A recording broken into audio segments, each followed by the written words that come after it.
Hey there, gorgeous gays. Version 2 here with Let's Play Metal Gear, but not the Metal Gear 3 logo that's going to pop up soon. Not that. We're playing Metal Gear 2 Solid Snake, but we're going to do that through Metal Gear in the HD collection. We've done Metal Gear 1 before this in the same way, and we enjoyed that game so much, and also I'm playing every game in the series, that we're doing Metal Gear 2 Solid Snake. This is relatively... a lot of times when I do games, I leave quite a big break between games in the series. This time around, we're just jumping straight up into the next one. And by that, I mean it's still been like 3 weeks since I played it, because just the life things have been happening. But still, I really enjoyed Metal Gear. If you haven't seen Metal Gear 1, or you're just like a refresher, I really enjoyed Metal Gear. Metal Gear was a real fun time. It was... I mentioned it that being an old school game and just like not functioning the way that modern games do, it's a really fun game to dive into, not knowing exactly how it works, and to crack it open and to just see how it functions and learn it and take advantage of what it does do and doesn't let you do, or the way that it works and stuff like that.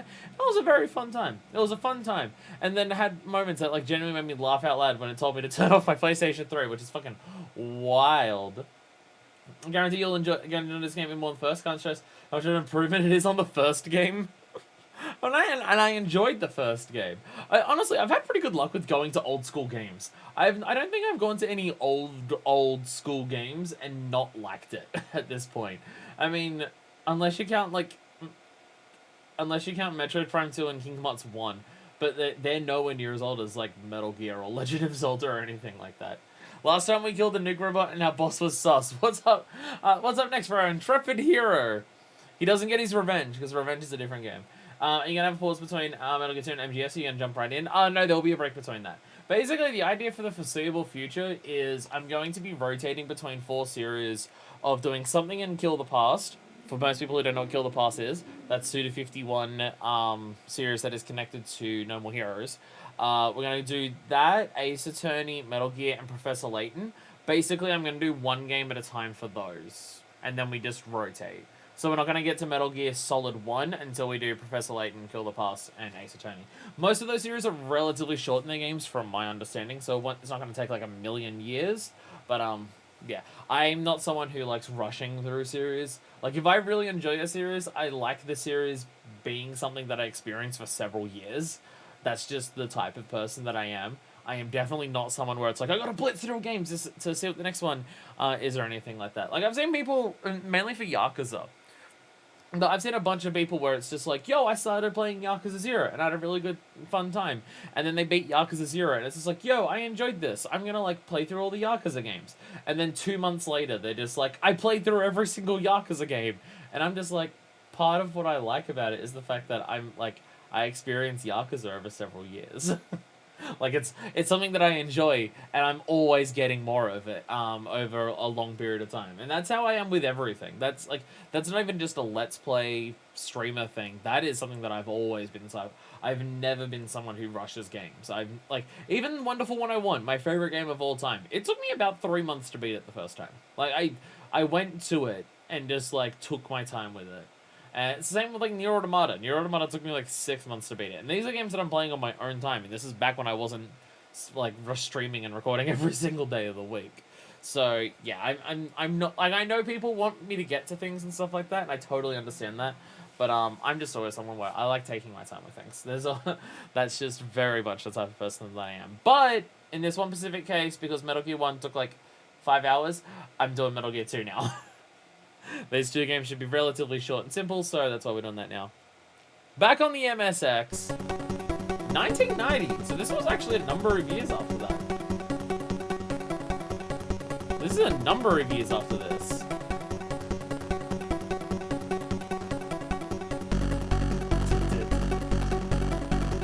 Oh, we're immediately seeing, like, the visual upgrades. Look at these menus and these diagnostic things that we're seeing. And this awesome music. I think I'm going to turn it down a little bit. I think it's actually quite loud on the stream ends. I don't remember how quiet I had the game before for the previous one. I feel like I had it relatively quiet because the game is loud. But I gotta say, with the little UI things that were, like, not UI, but the little graph things that we're seeing here in the music, this is good. The Solid Snakes theme. It's good.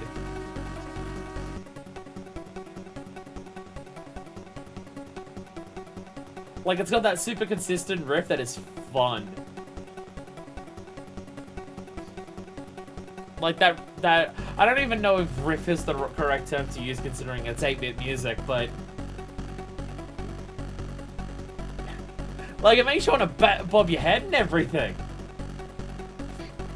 By the way, we're getting all the credits at the start of the game, which is interesting. We're getting all the credits at the start of the game like we're watching a movie. Like, this feels like opening credits of a movie. Like, we're getting all, like, graphic design concept art while listening, while seeing credits and hearing, like, the main thing. This feels like a movie. Hideo Kojima. MSX music chiptune at its finest. Again, I don't know many MSX games, like, at all. But this is nice. This is good music. I mean, the previous game had good music, too. It had certain sound effects that were annoying. Kojima's a huge fan of James Bond movies. This does feel very Bondy, doesn't it? Yeah. This does feel that's what I was trying to think, like, I was going to say a movie of just, like, what this feels like, but I couldn't think of anything specifically, so I'm just like, you know, this feels super fucking James Bond. This feels incredibly James Bond.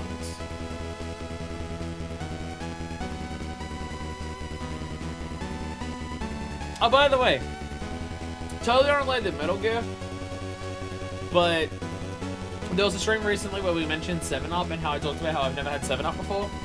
So I got some 7-Up today. Yeah, this is just Sprite. It's good, don't get me wrong.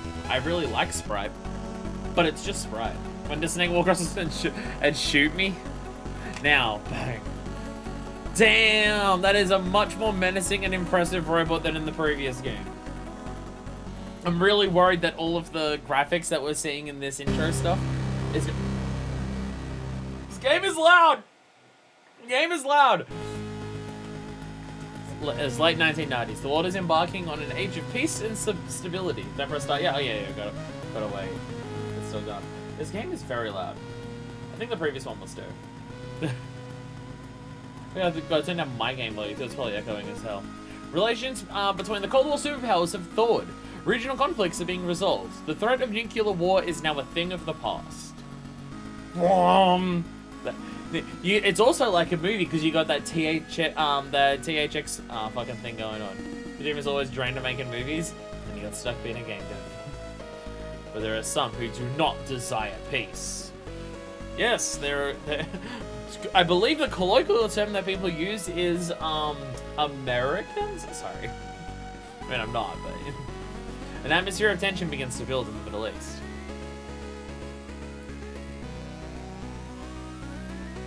A military junta comes to power in Zanzibar land, a small nation bordering on the USSR, China, and the Middle East. So this game's like, the previous game had like a little bit of politics in it. This game's immediately going for it. Zanzibar land attacks nuclear weapons disposal sites around the world, seizing those weapons that are still intact, and becomes the world's only nuclear power. It then begins to invade its neighbors at will. Well, this is definitely straight from reality a little bit. There was still nuclear powers in the 90s. Since the first development of nuclear weapons, at no point have the United States not been a nuclear power. After announcing nukes forever, the world is once again threatened by the specter of nuclear war. This is somehow a more optimistic take on the 1990s than the actual 1990s. Zanzibar land stole all of them? They stole all, like, several thousand that the US has? I don't know about that. Meanwhile, the world's oil supply, which was the last another 30 years, suddenly and unexpectedly dries up. Without a safe alternative source of energy, the world faces a severe energy crisis. This game was made in the 90s, right? This game was made in the fucking 90s, right? Jesus Christ. It is in these dire circumstances that Dr. Kio Marv, a Czech biologist, develops Oilix, a microbe that can synthesize high-grade petroleum. They stole. I imagine if anyone stole that many nuclear missiles from the United States, that country wouldn't exist anymore. With this discovery, global tensions are once again on the rise. On his way to attend an American scientific conference, Dr. Marv is kidnapped by agents of Zanzibar land.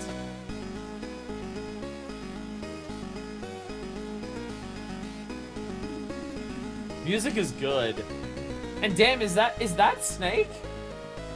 Is it our player character from the previous game? Because he looks way better here. With his nuclear weapons and the secret of Oilix, Zanzibar land plans to achieve global military domination. Complete global saturation. It's him? Yeah, you can tell the graphics are better because damn, he actually looks like a person now. A tiny microbe, only a few microns wide, is about to change the world forever. Damn, this game's immediately getting into it. This game's going into it so hard. I love it. We're actually being told the story of the game before we play it. We don't have to read the fucking manual. I love it. I love it. Snakes have more scales.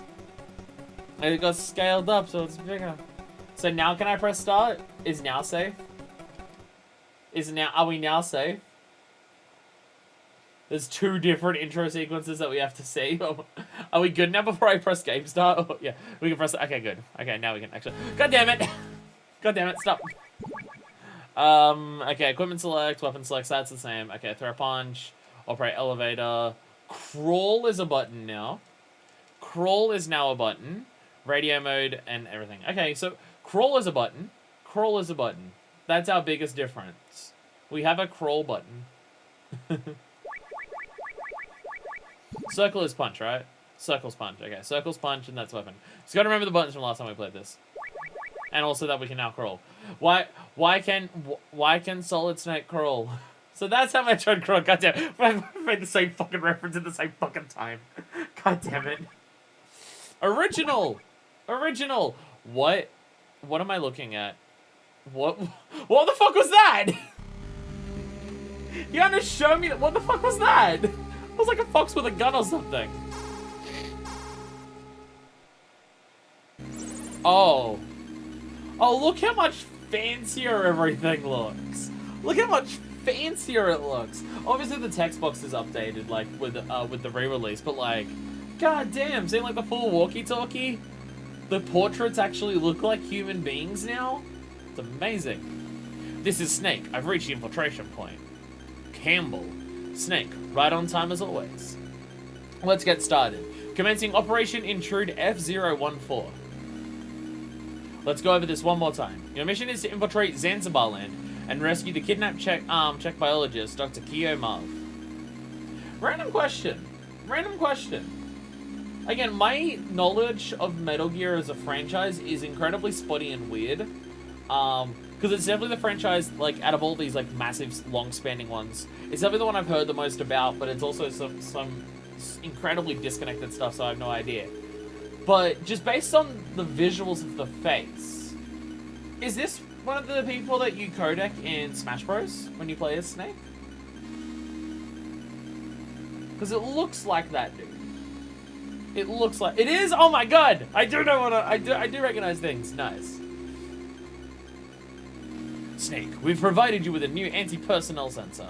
Try switching it on. Roger. Okay, it's on.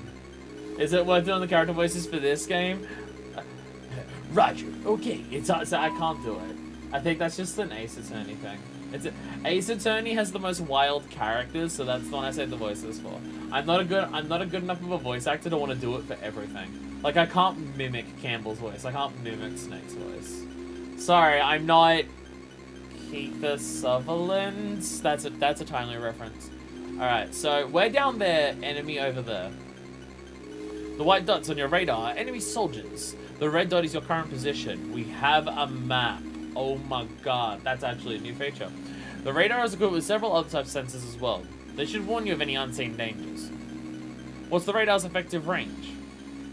Take a look at your radar display. It shows a 9-screen area centered on your position. However, it may not work in small, enclosed spaces. Ah, okay, so basically one all around us, we could see. Also, if the enemy spots you, you won't be able to use the radar. The enemy will use a jammer to scramble it. Got it. Where can I find Dr. Marv?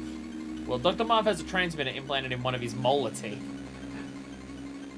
They're absolutely going to have that shit ripped out. We're going to find a tooth on the ground at some point. When you get close to him, he'll show up as a red dot on your radar. So I just have to keep an eye out for the red dot. Snake, use frequency 140.85 for all future communications with me. Fox sound of the people Snake works for. So is that what that fox was at the beginning that had the gun? Is that what the thing that at the beginning was? That was the fox sound that was shooting the gun? Good luck. Over and out.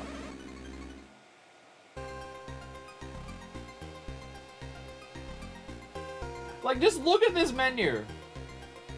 It looks so good. Okay, well that looks the same. There's our cigarettes. Might be hazardous to your health. It's fox sound symbol. Okay. Oh, do we always have that on the side now? Huh. Interesting. We've just always got our minimap and stuff available. Is that going to like shrink our actual space that we can play the game in?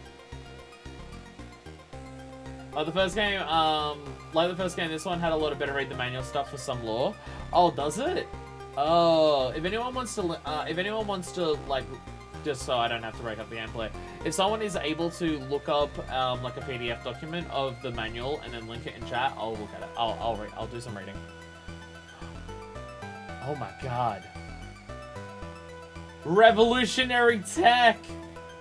Turning animations! Turning animations! PDF reading stream. I literally have a thing on my YouTube channel of me reading Danganronpa 0, which is me reading a PDF. It's literally a thing I've done. Look at us go. Oh, Jesus!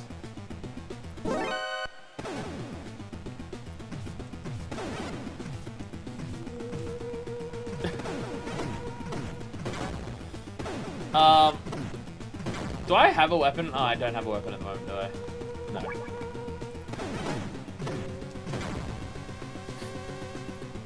May I just say, I love watching their heads, like, when you punch them in this, instead of just shaking back and forth, you just see their heads fly around. Oh my god! So this is not going well.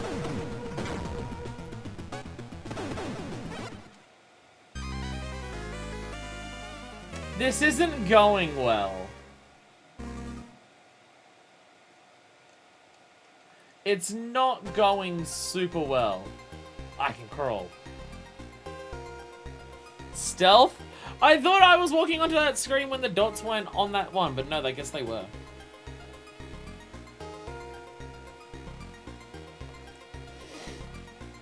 You really have to watch the radar to see when they actually show up.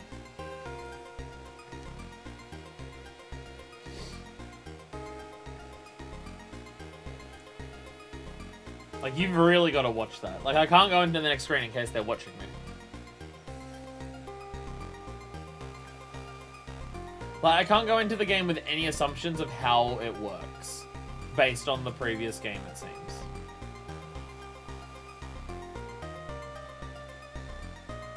Like, how they spot you and everything. These bitches follow you? They're just standing there. They're not doing anything. Okay, well, you left.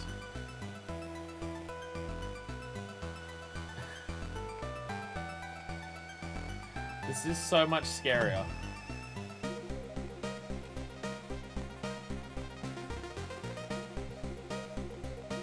This is so much scarier.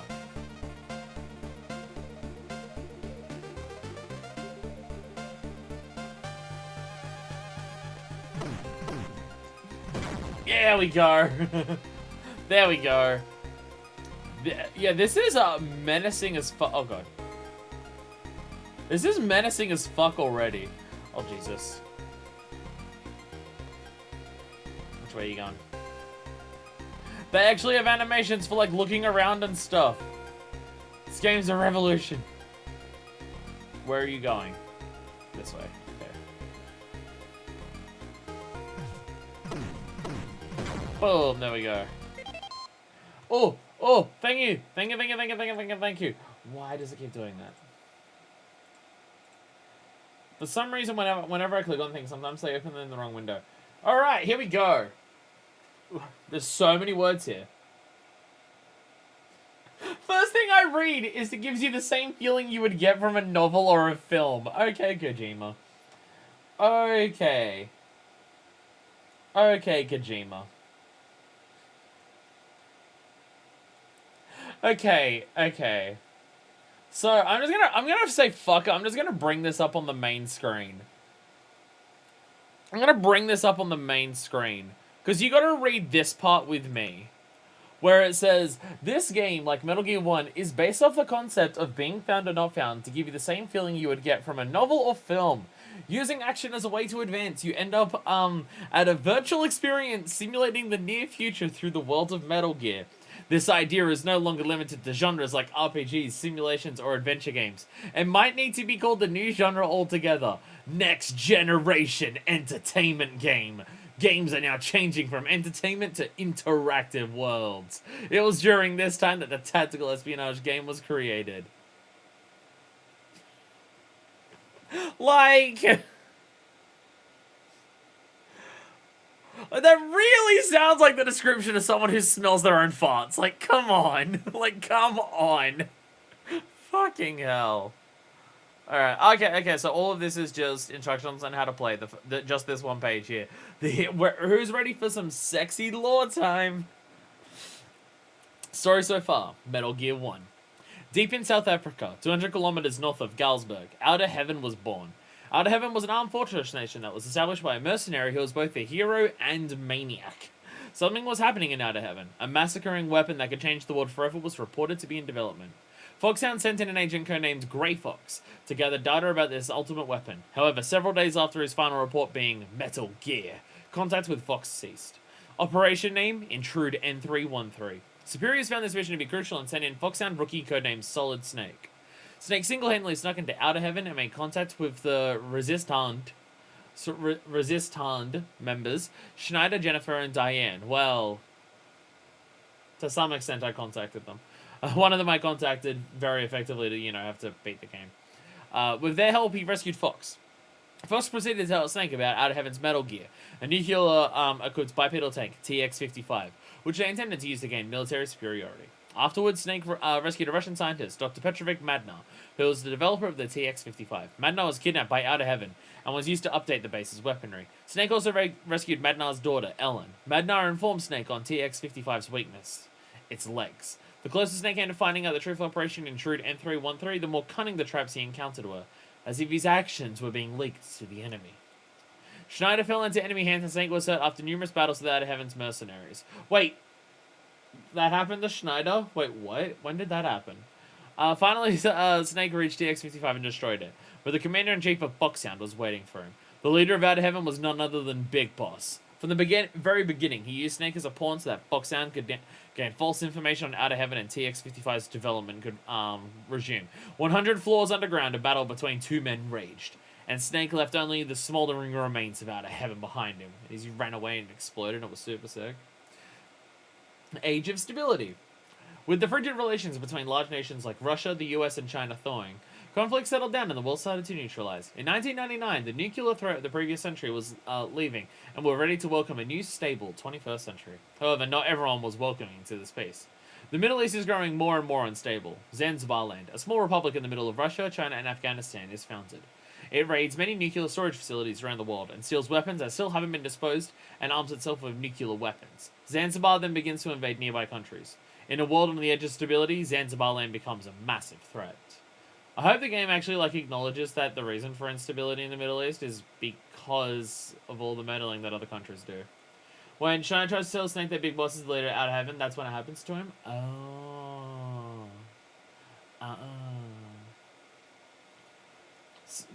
More story stuff is later on, but the story is here. Energy crisis. During this time, the world is predicted to run out of oil in 30 years. The world is facing a serious energy crisis if we don't find an alternative to oil soon. Then, a Czech biologist named Guillaume invents a microspecimen, Oilix, that rectifies high-quality oil. The world's once again attention regarding Oilix. Dr. Marv is kidnapped by Zanzibar Land's army on a trip to Czechoslovakia to the USA. Zanzibar Land is trying to gain military superiority through nuclear arms and Oilix. A microorganism size of a few micrometers about to decide the fate of the world. Well, that was in the game. So let's take call a mission from Boxan. Must sneak in single-handedly into Zanzibar, rescue Kiyomov, and save the world from nuclear threat. Because he a badass. Oh, this, okay. Maybe, okay, so this is all bios and stuff. Maybe that waits. And there's a poem there. And there's a poem. And there's a lot, there's, Jesus Christ, this manual. Holy shit. Holy shit. Alright, I think we need an extra stream at the end of the series to read through this stuff. Holy fuck. Damn, they care about their world building a lot more in this game. Holy shit. Holy shit. I'm not gonna read that now. That's all, like, extra stuff, yeah. Kojima, the author. Very, very likely that there are more words in the instruction manual than in the game itself. might have a stream after we beat the game written that. Got any questions about the law to compare real suppose future games you have to experience if you want to know more? Okay. Got to establish the interactive world. Yes, yes. Yes. Kojima, how could we forget? Wait. Truck. Rations! I got a B1 unit. Fuck yeah. Oh my god, it tells you how to actually eat it. It tells you how to eat it. Press the circle button to recover life. Contains beef, pork, ham, and eggs, tuna fish, chocolate, and crackers. That's a lot of stuff to put into a single rations unit. Also, with the way it talks about a lot of that stuff is probably similar to spam if it's ration, so it doesn't actually go off. Which is good. Spam is delicious as fuck. I will fight you on this. And it fits in a can.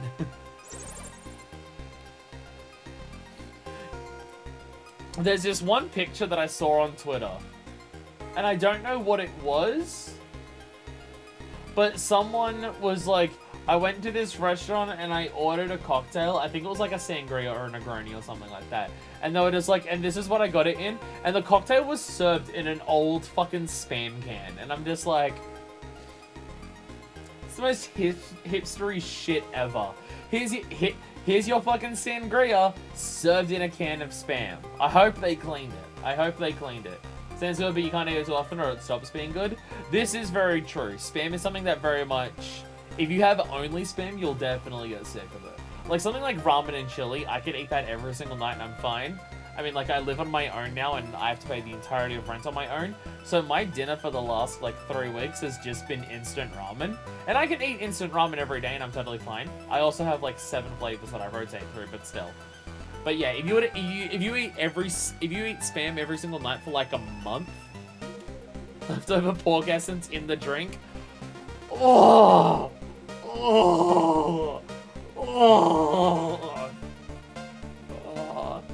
Spam juice cocktail. I feel sick. You scroll on a singular gaps in the fence. Over and out. Thank you. Whee! Whee! Yeah! Yeah! Yeah, shake that 8-bit booty! He really gets the hip motion going on there. I mean, I guess he's crawling on the ground. You gotta, but like still. What is Spam Juice Cocktail? It's terrifying. Do I need the mental image of a pork sangria? So, is there any combination of words that elicit as much terror as pork sangria? Probably not.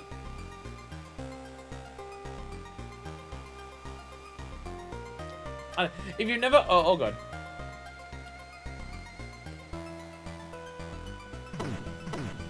So stealth seems to work the same, where it has to be direct, like single line in front. It seems like it is not just like... They don't have cones yet for they see. It is strictly a line in front. That is still helpful to know. That is helpful to know that it still works like that. If you've never had Spam, or you've never... Okay, specifically, if you've never opened Spam out of the can...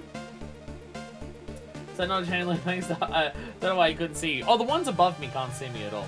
I was talking about the dude who was walking up here, because he was here, so he couldn't see me because I was here. That's what I was specifically referring to. But yeah, if you've never opened up a can of Spam, when you first take out like the full block of Spam from the can, there is quite a bit of liquid with it. I think that's just some of the brine that's in there. But it would definitely have a a spam flavoring to that water. And would be horrifying to have in a sangria.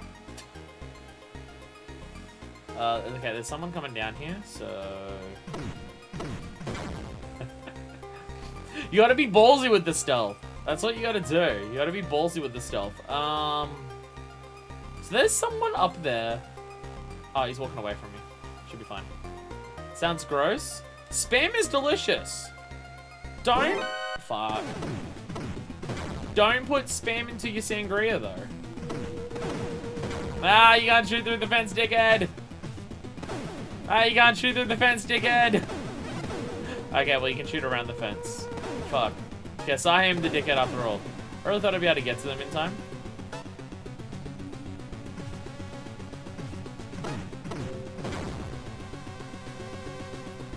Gotta love the Japanese characters up in the corner for, like, the massive alert thing.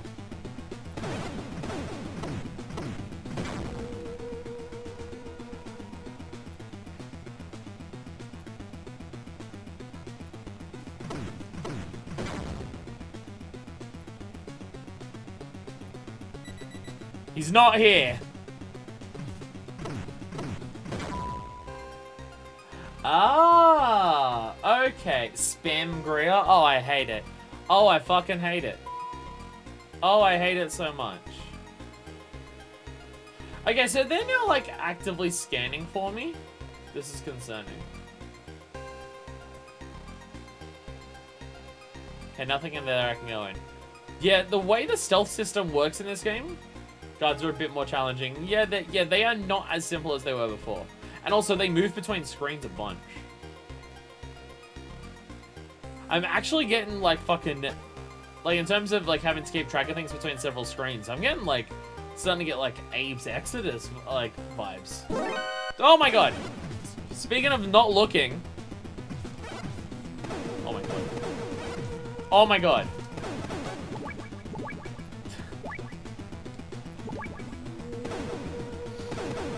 I'm still not good at punching people. Oh god.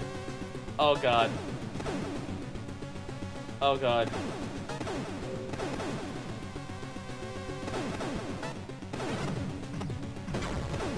Just run. It seems to be the best idea. Oh god, run! So, now you don't have a map. Oh my god!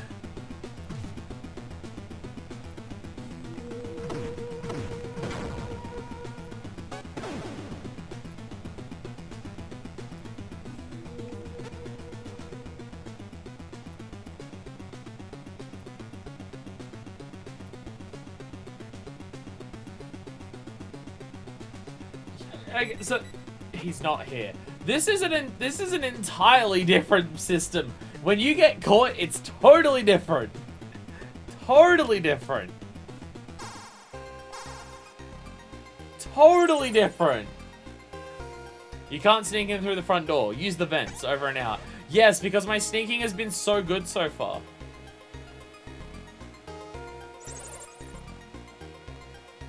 Whoa. Whoa, wait. Go back. There's new dialogue there. Oh my god!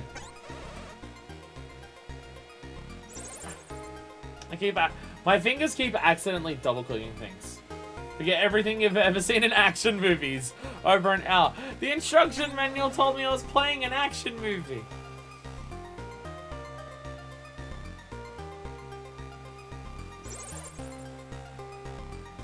Fight when you have to fight, kill when you have to kill. Those are the rules on the battlefield in a shooting game. Over and out. He told me about someone else to contact. And I missed what that dialogue was because I keep double-clicking. Won't always be able to procure supplies and plan accordingly. Over and out.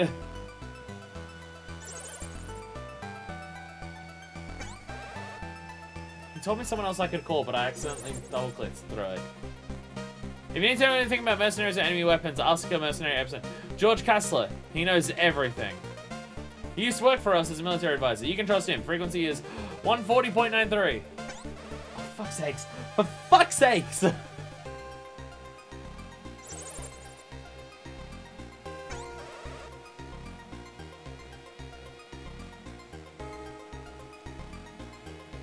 Did he not say... Was it not 140.93? Oh, I don't even know. Oh, I don't even know. I don't even know. If you're wondering why I keep double-clicking, like, recently, it's because I'm getting more of the twitches and stuff like that. Like, it's not strictly Parkinson's, but it's, like, it's Parkinson's not... oh, my God. It's Parkinson's not as damaging, but still annoying cousin. I'm gonna die. I'm gonna very much die. Running away! You can't get me in here! You have to get a gun for your sword. So I'm sure he's a weapons expert. I wanna check out the truck. Yeah, no, like, I keep going to press the button, and, like, my finger just, like, goes, and stuff like that, just whenever when I move it to press buttons, so I'm very frequently double-clicking now. Hey! That gun is... Why is the gun so huge? Why is the gun so huge? I guess I have to maybe equip it first. Some automatic pistol uses the standard sidearm in the US military. Can be fitted with a suppressor. Can also be reloaded. Good information to know that not all weapons can be reloaded. Not everything can be reloaded. Alright, here we go. Damn it, okay. He's not telling me anything. He doesn't want to talk to me. Although our scanner doesn't work in here, so maybe the radar doesn't work in here either. Or the radio, whatever the word is for it. It was like the job's for lazy assholes.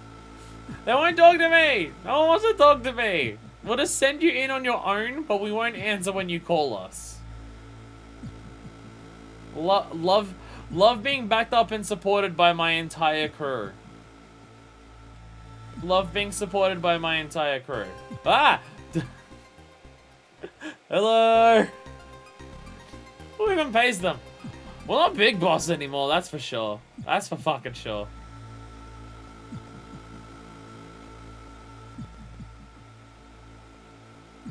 That almost jump scared me. So now we're actually inside. Though I don't know where I am. I'll be honest, I'm not sure where I am. And I don't want to walk out in case they see me because I don't know where I am. I am there, okay. Okay, so I'm above them at the moment.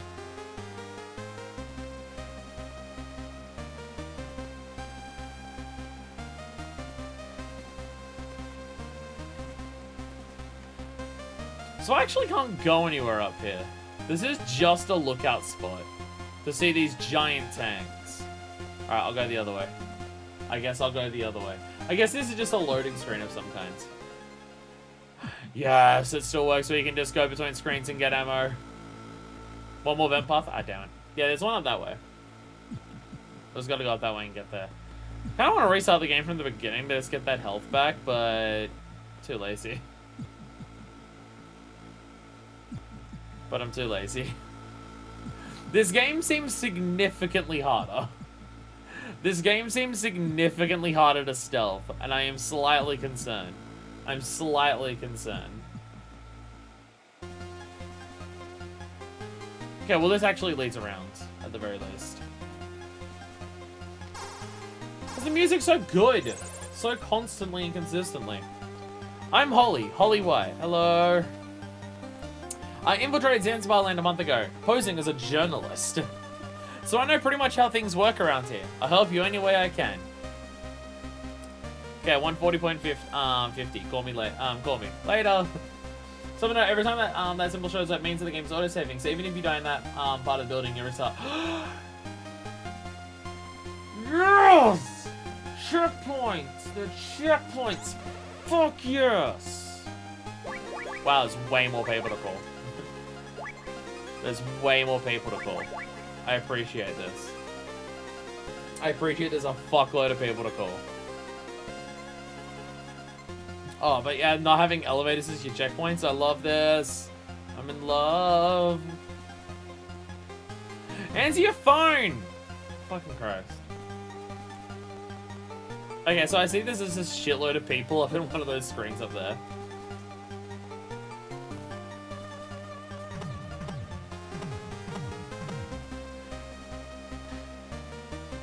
I love this animation. He's an asshole? He is an asshole! Why is there a fucking phone? Sorry, I love this. Just, the top half of his body is just so perfectly still. And it just looks like he's fucking square dancing. Like, I know his body stays still when he's moving up like there. And it's the same animation, but just when you're standing in place. It just looks like he's fucking square dancing. It's very entertaining to me, an idiot. Oh,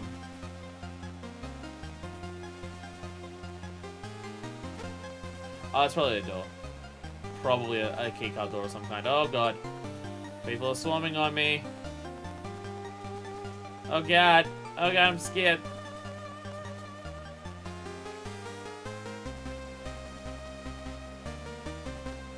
I will say,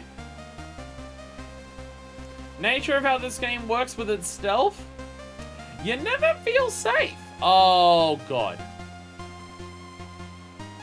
Especially with that.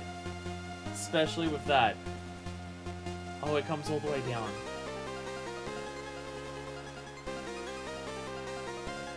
Oh, it's terrifying. Car.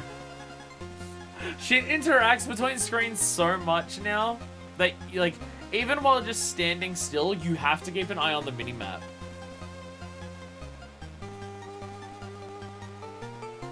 Like, you really can just have something happen to you at any point. You do have to just be fucking careful. Holy shit. Did you even know getting a push in the authentic feel? Yeah, it's going hard. It's going hard from very early on. Like, we're already having stealth sections that are definitely harder than, like, the hardest stealth sections of the previous fucking game. It's nowhere near as easy to sneak up behind someone and punch them in the face. The man did some job with the idea of stealth being something to take seriously. I stepped out too early.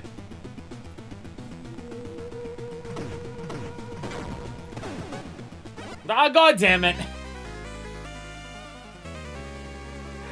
How'd your body fall upwards that high? That doesn't make sense.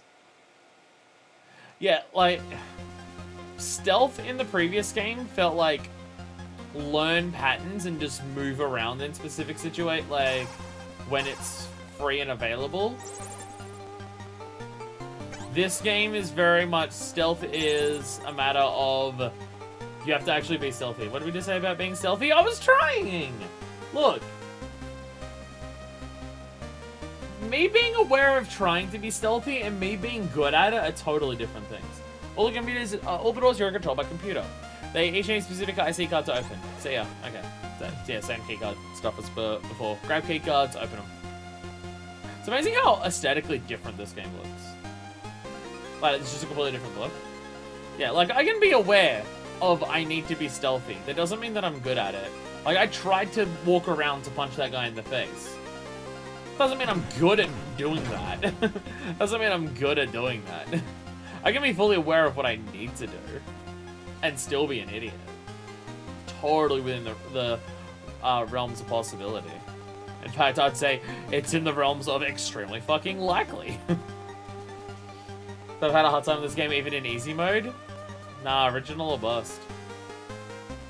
We did the first game in original, so I've got to do this one on original. So I point out that I lowered the difficulty for the DLC of 3 Houses, like literally yesterday. But the DLC's bad. So I had to.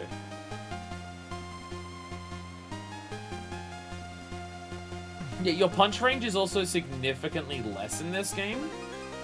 So you have to really get next to people to punch them. In the previous one, you could get away with punching people from quite a distance. Like, trying to punch someone while they're walking away from you here is way harder. Way fucking harder. Authentic 90s difficulty experience. What's it called? Like, Nintendo kicking you on the deck difficulty or whatever? That thing? Yeah. Okay, question. Yeah! Oh! Oh, it doesn't actually go anywhere. It's just a hiding spot. Oh, okay. So our crawling just lets us hide.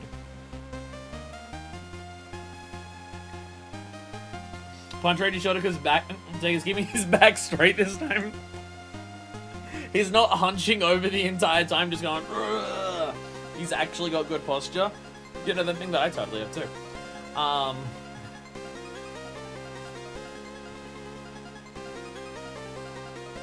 about to say what it was in the dialogue that you missed. Can't see through fun or use the vents over an hour. Oh my god, you went to a lot of effort. Thank you. I'm gonna go back and hide under here while I read chat for a second. I'm just gonna hide here. I'm just gonna hide here while I read through the stuff that you say here. Railing under the bottom also have a hiding spot. It might. It might. It's hard to tell though because you can't like see through it. But it very much could. I want to test it. I'm scared. Put yourself in the enemy's shoes. Imagine you're the enemy commander or the game designer in charge of guarding that area. You might see possibilities that you couldn't before, over and out. So, not helpful advice, but it's funny. If you get in the trouble, give McDonald Miller a call. He used to be our survival master. A good man to know. He's also an ID man. Feel free to ask him anything. He'll help you think of a solution. His frequency is 140.38.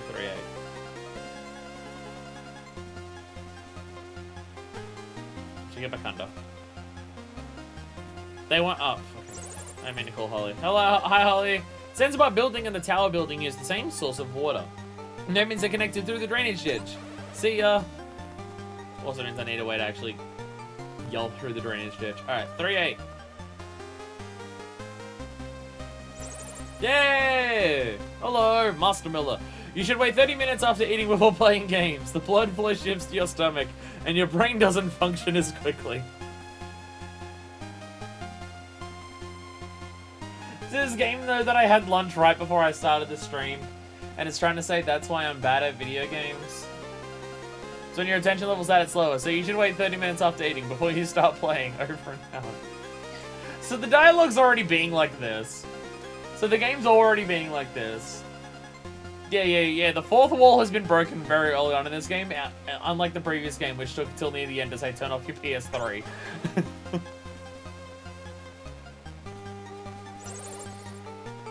God. This guy is giving me such strong vibes of the military trainer in Yakuza 4 who just yells random advice. It's not fear itself that makes the difference between a hero and a coward. It's whether you've got the mental fortitude to overcome that fear and get the job done. Over and out. No, I love it. I love it. Whatever happens, don't give up. Do what it takes to survive. Over and out. Can I speak to the other dude yet? I want to speak to the other dude.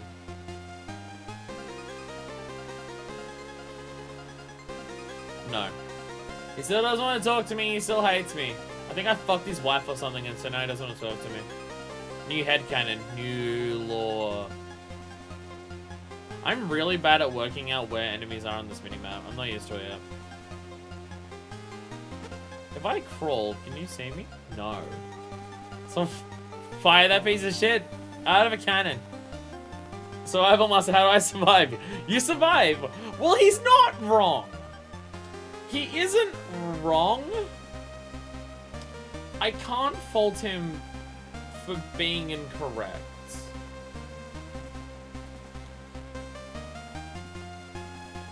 Seriously, how is this music so good? Holy shit.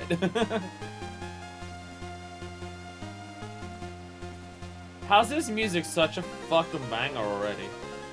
Alright, well, I know I can see where a place that I can go. Well, I know of 2 places I can possibly go to.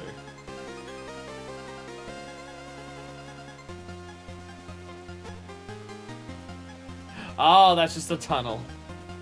It's just a little play tunnel to have fun in. It's just that. Alright, run. I found an elevator. Great at words. The same track length at 90% of the game. It's a good track though. Alright, operate the elevator, and by operate the elevator I mean punch it.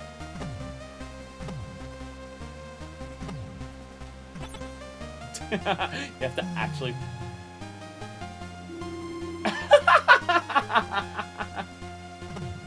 You have to You have to actually press the button. It's so funny. Every now and again, they let their hands run through the base, and they love the tunnels. I love the headcanon. New head once again, a headcanon moment, other than we fucked Miller's wife. Like, Snake sees an elevator, sees the button for it.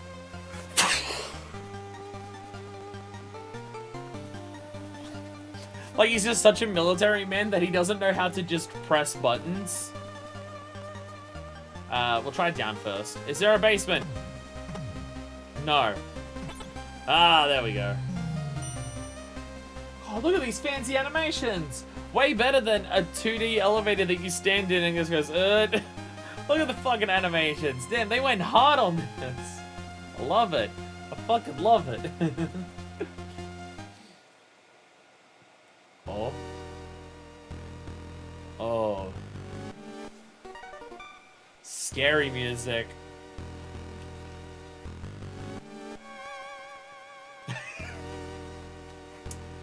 Scary, ominous vibes.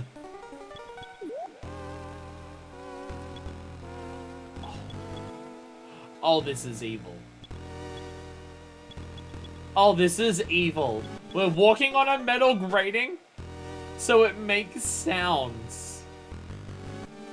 If you just walk. Oh, that's evil. Oh, that's evil. Oh, Jesus. Okay.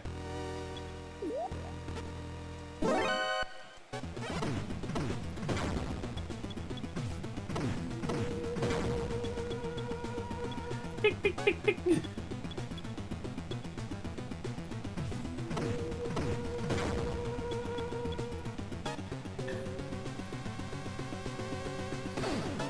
Magic goes back in Jamie puts in his things to actually, yeah, I can't talk. Put jokes about the neat things he puts in the games, but there's a lot of neat stuff at the time.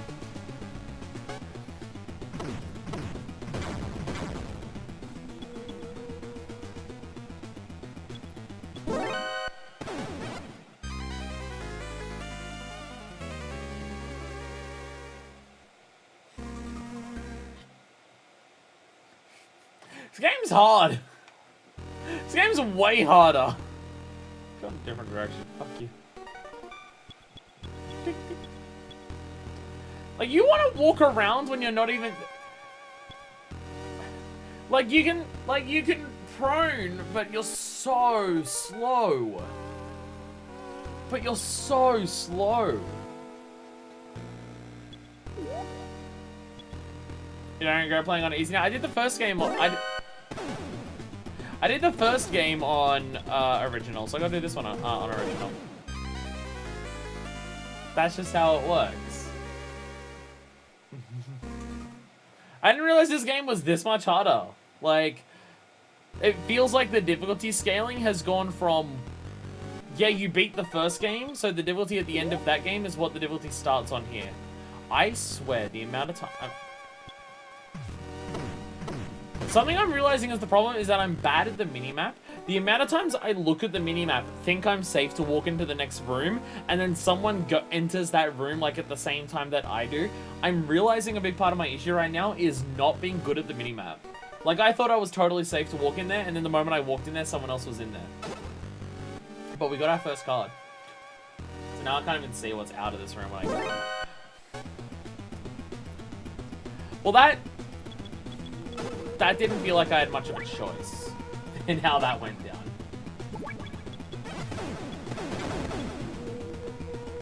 That felt like I didn't have a choice. Yeah. Like, I exited the room and there was immediately someone there. Like, alright, gun time.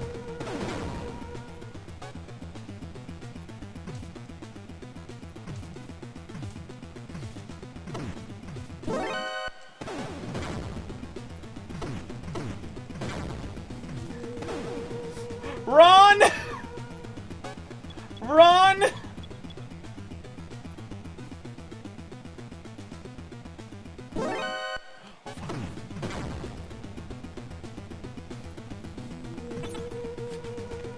Oh you gotta actually wait for the elevator.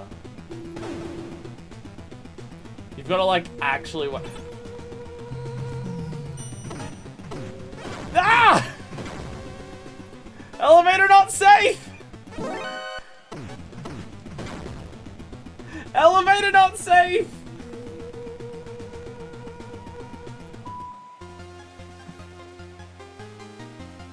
Fuck! See, I don't know, that is a situation of, that's actually unfair. Like, I would say that's a situation where that's actually unfair. Because I was unable to see outside of the room. I was straight up unable to see outside the room, and there happened to be a person there who spotted me instantly leaving. Like, I would say that's a situation where that's, like, actively unfair. Like, in the previous game, when you leave rooms, you're usually pretty safe. Sometimes you might need to immediately take action to get out of the way of someone who will see you. You do have the radar to help with that, though. No, but in the room, you couldn't see outside. Because I was in the room, it only showed the room that I was in, plus, like, the room that was above me. It didn't show outside. So I literally did not have access to the radar. So I couldn't see that someone was outside. That's what I mean. In the room, you can't see outside because the radar doesn't show that. In rooms, it doesn't do that. So in that situation, how was I, like, because I can't see outside with the radar, how was I meant to know that there was a person who would spot me instantly? How was I meant to know to wait? Like, I couldn't. Oh my god, the different units contain different food. Sliced ham, chicken and turkey, spaghetti, cheese, and coffee. That's a lot of things to have in it. I've never opened up a can of military rations before, but then that's a lot of stuff to have in there. I'm eating it immediately.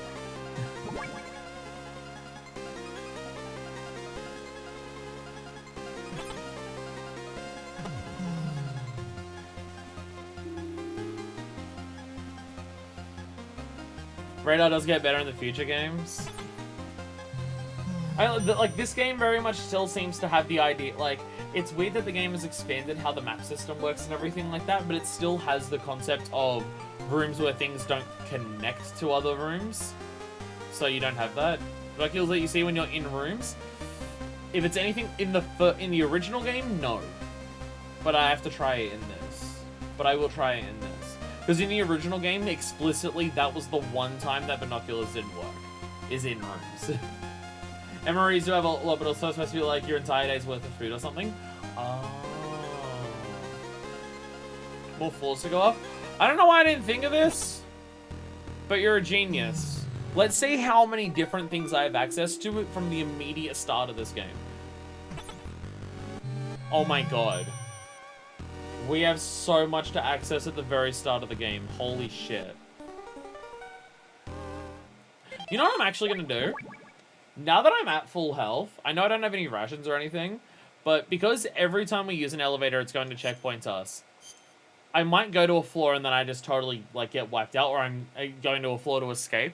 I will, now that I'm just in a spot where I'm hopefully fucking safe, and I have full health, I'm going to save it here in case I decide to reload so I can get some health back. Because I don't want to be stuck in a checkpoint where I've got no health and aren't able to do anything.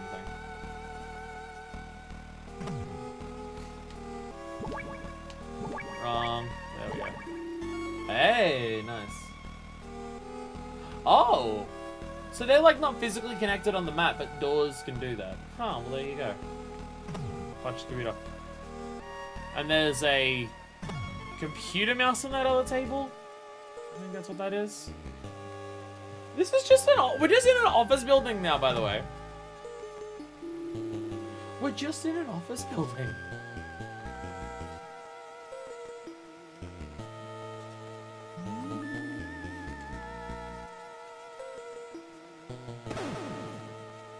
Damn it.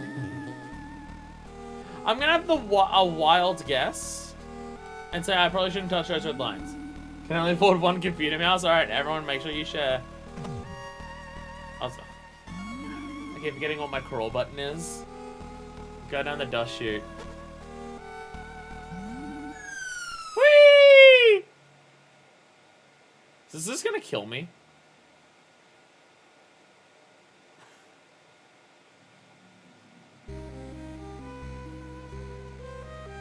Well, that will. That will.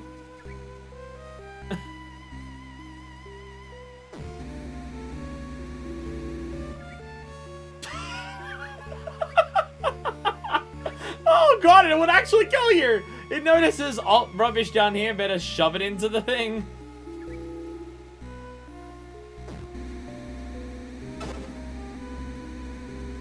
I just want to see if I can grab it. Oh, I had rations in there.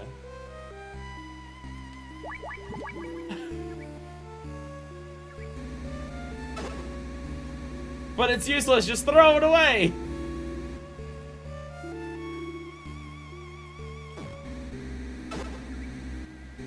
Konami paradigm, but it's useless, throw it away. Banana peel, but it's useless, just throw it away. Doesn't, every time there's once in a blue moon. Rations B1 unit, let's go!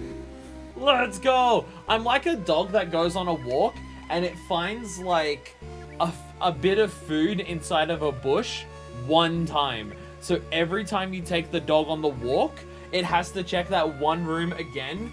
It has to check that one bush again for the magic food bush in case it has food again. That's what I'm being right now. Yo, I'm the luckiest person ever. I've got 3. Our first ration farm. Cigarette butt, but it's useless. Just throw it away. Already ration farming. I can't carry anymore. Well, at least we're full on. Oh, right, because, right, you probably have to do the same thing in this game as the last one. We have to, like, level up so you can carry more. Right, that was the thing. Alright, what's this one contain? We didn't read this one. Beans and meatballs, beans and franks, and beef and potatoes.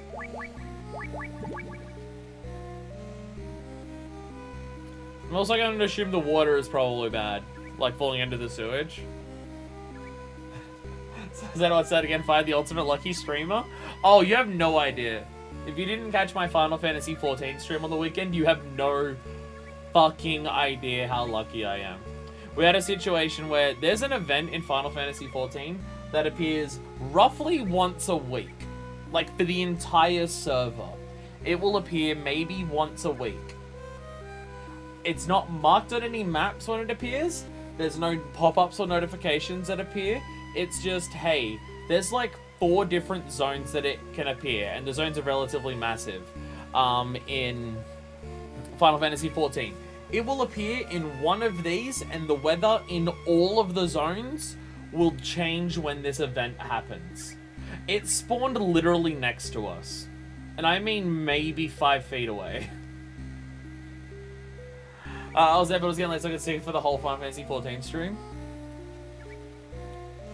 But, yeah, like, it was relatively late in the stream, but yeah. Like a once a week roughly event that doesn't mark on the map or like tell you where it's happening, and it appeared right next to us. It was ridiculous. The dog analogy really got me. My dog used to do that, and I've known multiple people's dogs who have done that, where something has food one time, better check it every single time just in case. Huh? Okay. So there's also mines in the water here. That doesn't feel super safe for your sewage system, but I feel like the lady on the phone said everything uses the same water, it might connect through. I feel like trying to get through that is going to be a little bit more difficult if they've put fucking mines just in the sewage. There's also someone on that screen who's staring. Okay, they're gone. No. There we go. Random can gets so it was explosion. Surely having an explosion that far down underground under your building wouldn't be good. Especially considering they're so fucking close to each other, it would absolutely cause a chain reaction when it happens. This doesn't seem like a smart idea. This doesn't seem like a great idea, if I'm being perfectly honest. Oh, no. We can only square dance at this door. Well, I guess I can go back up. I mean, I'm now in a position where I can go back up and I have way more health. Though this is a different side of the elevator, so I don't know if I can go all the way up. Won't be able to know how far we can go here. That logo is so ridiculous. That's a lot of people. Is this where we started? No. No, it's not. Actually, can I go up again? I don't think I'm going to be able to, because if I went up here, it would take me to, like, that door's locked.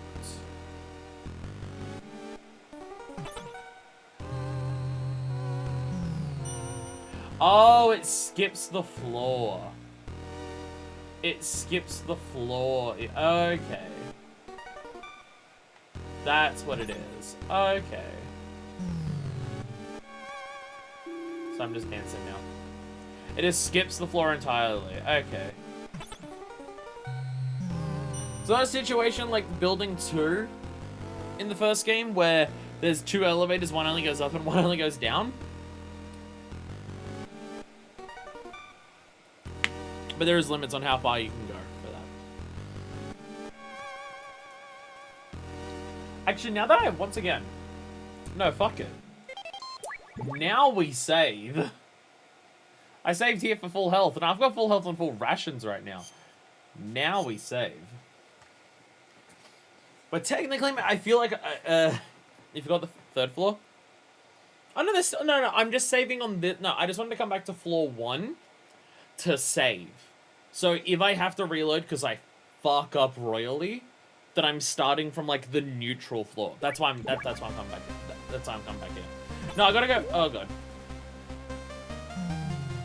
You know, I gotta go back up to the 3rd floor because we hadn't finished exploring it. But I just wanted to come back down there in case. Like I could go further past on the 3rd floor and it's just hell, and then I just die.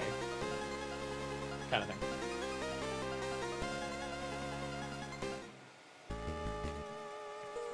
So the card key on? Yes, I do.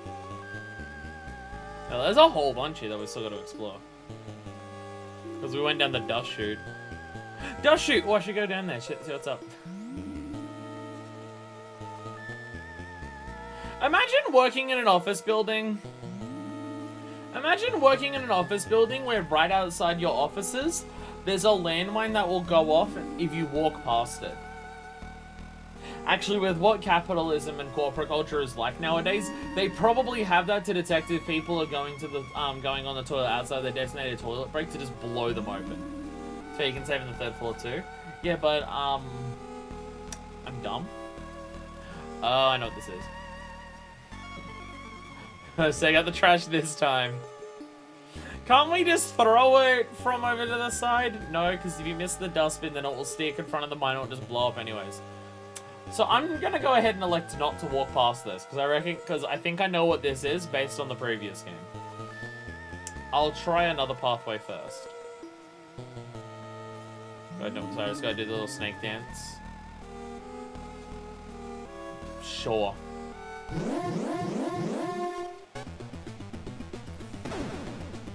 Okay.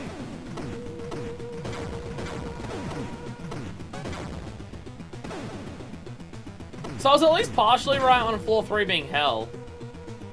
Courtney starts going in with the landmines in your house. I don't even know who she is, but there's some fucking awful son of a bitch in Australia who made a rap. You know what? Fuck it. The alarm's already going off. Why not? Who made a rap about going back to work as like a parody of a song from Hamilton, and it's awful. It's just the worst shit you've ever seen. Wait, there's a mask in there. Let me grab that.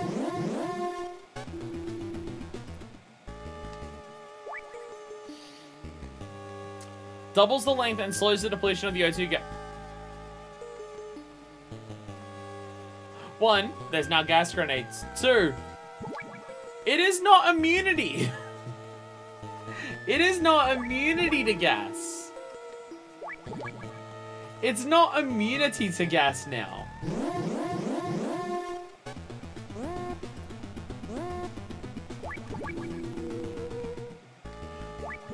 It's not immunity. It just gives you more time.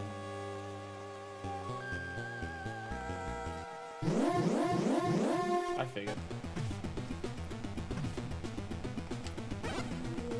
Ow! I mean, I have a gas mask now.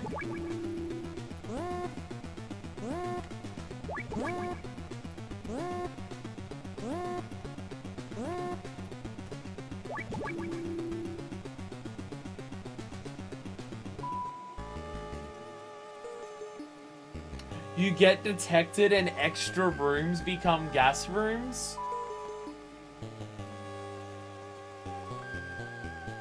You get detected and they start flooding certain rooms with gas?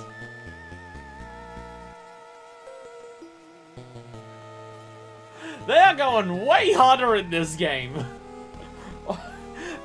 They really do not want you to get spotted. You really do not want to get spotted in this game. Holy shit. The punishment for being spotted is way more intense than ever before. Holy fuck.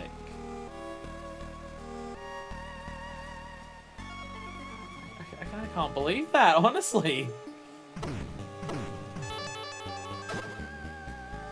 Jesus.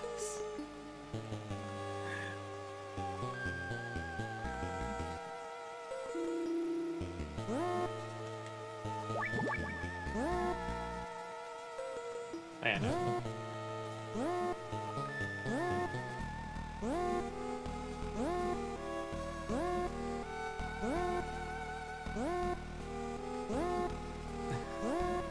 Alright, you gotta do that. Metro. Actually get out.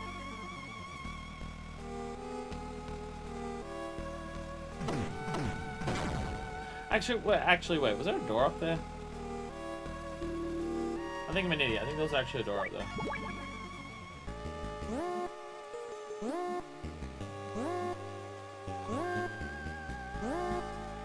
Yeah, there is. There's multiple doors up here, actually.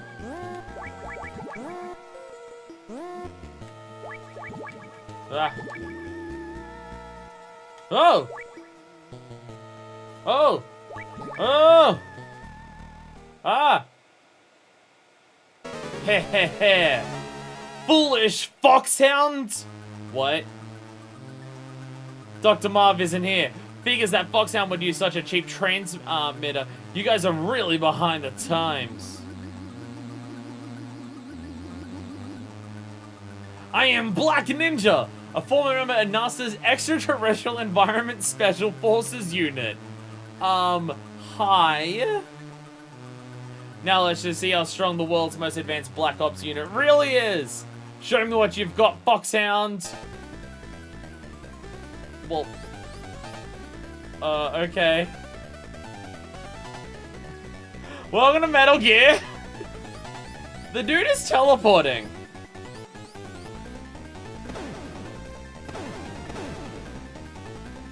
The dude is you're teleporting Space Ninja. Should probably put some in the rations.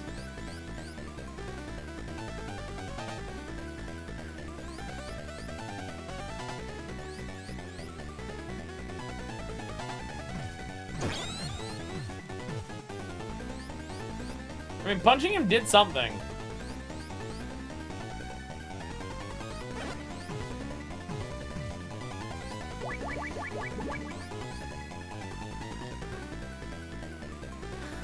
My God.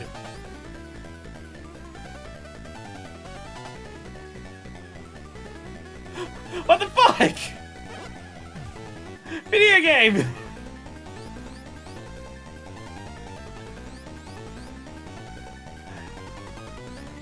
You know what we do? You know what we do?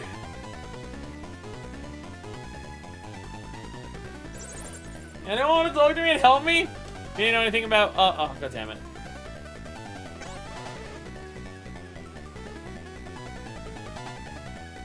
Sorry, I keep accidentally flicking things. There we go! Kassler, Black Ninja. Nobody has ever heard of him until 2 years ago. His past is a total mystery. Some kind of high-tech ninja from NASA's extraterrestrial environment team. He's quick like a throwing star, specializing in lightning-fast attacks. Keep in mind, he's not a seasoned pro like us. He's one of them right stuff types. An astronaut. But that actually makes him tough to take down. With a pro, you know pretty much what he's gonna do. But with an amateur, who the hell knows? He finally decided, oh shit's actually going down, I guess I'll stop hotboxing my cubicle and actually answer the fucking phone. For now, just wait and see what he can do. That's what you're good at. I'm counting on your cowboy. Over and out. I appreciate that his whole idea is the wait and see approach.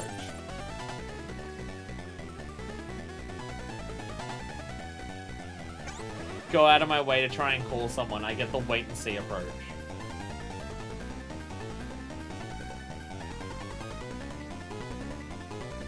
It's also taking me until now to remember to actually use the fucking analog stick in this game instead of the D-pad. Because the D-pad on this controller sucks, and it's way easier to actually move around quickly by doing this.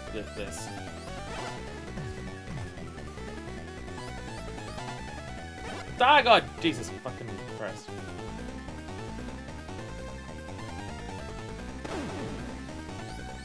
Look, man, what do you want to talk about teleporting space ninjas? I don't know! A weakness or something? He's hitting me constantly! I can't get close to him without him trying to hit me! So I don't think guns work. The one time I've hit him, I punched him.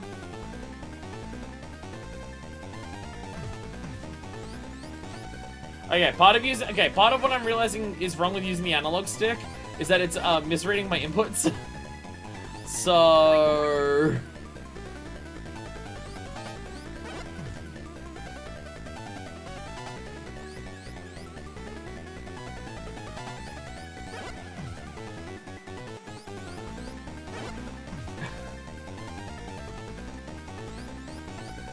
Give me some more advice. I've seen what he can do. He can teleport. You're not helpful, Kessler. You suck. Okay, the analog sticks. Yeah. I remember using the analog stick before because it was like way faster to move it around, but it's absolutely it's doing wrong inputs. What you have to do is win. Yeah, okay, I'll do that. I'll get on that. Yeah, no, the analog stick is, like, it's quicker to change directions and actually, like, do inputs, because the D-pad on this thing fucking blows. But... okay. Fire this man. Someone should fire this man! He sucks! He has all this expertise in fighting mercenaries. His advice for this one? Wait and see what happens. Yeah, I've done plenty of that, dickhead. This is the first fight of the game. Our first boss fight is this. Our first boss fight is this. Okay. Okay.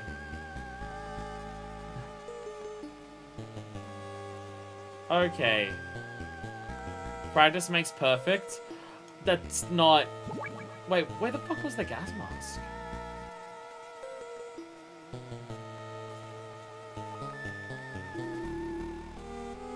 And I don't remember what the gas mask was. Oh, no. It's in the room to the right of us. But we've got to go past the mine and everything. We have to go through the laser tripwire room and just be spotted. Because we don't have a way to... Because we don't have, like, anything to actually stop us from doing that.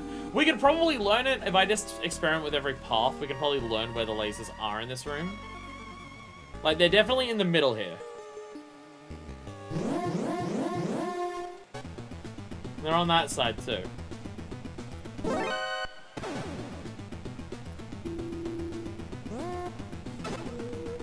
Logically, you have to get the mask after you beat the first boss. Yeah, obviously that's how it works.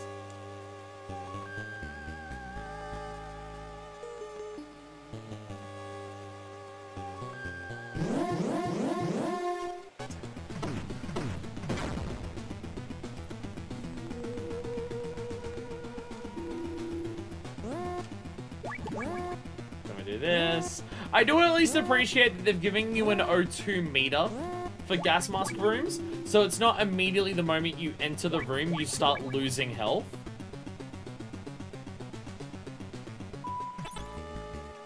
Could almost consider them nice at this point.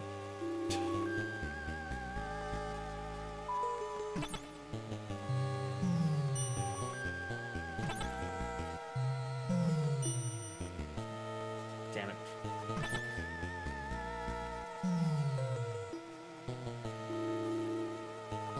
Still using elevators to save scum. This fight's gonna take multiple attempts.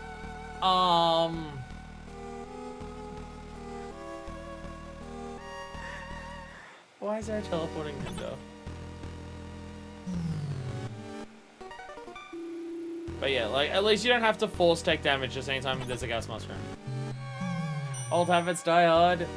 Well, it's the easiest way. It's the easiest way. I don't have to get the gas mask every single time I attempt to fight the black ninja. Like, I don't have to get it every single time. That would just be a pain in the penis. I don't want to do that.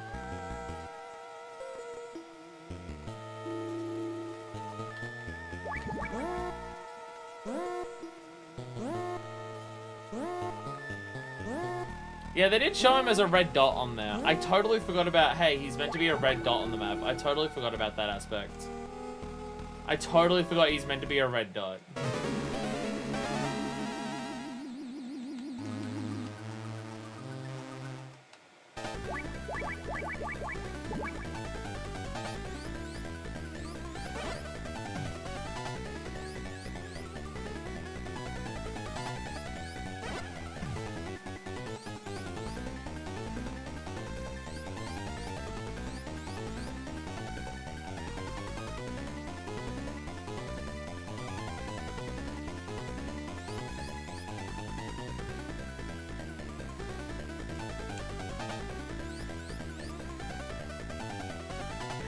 What the fuck? Like, again, I get this game's not fucking around, but like, this is the first fight?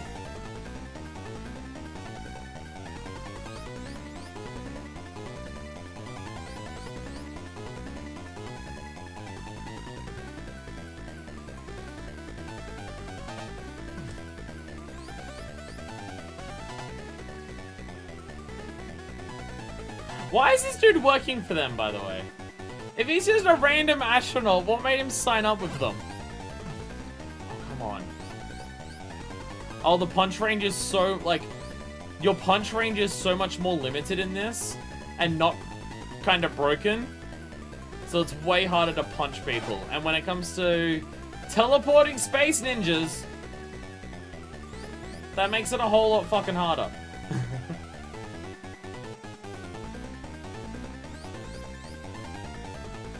Okay, can I at least know this? Can I at least know this? Don't tell me what it is if it is, but am I missing something? Is there something that I am meant to know or something else I'm meant to grab before I do this, or is this just actually like this? Am I trying this too early and I'm meant to gain some more knowledge, or is there like a trick to do it?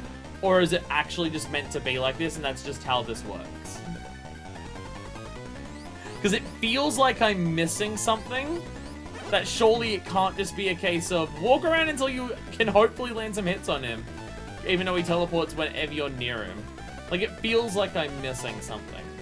Like, knowing what these games have been like, this is meant to be, there's something else to do. But also, knowing what the games are like, it could just be fuck you, this is what it's like.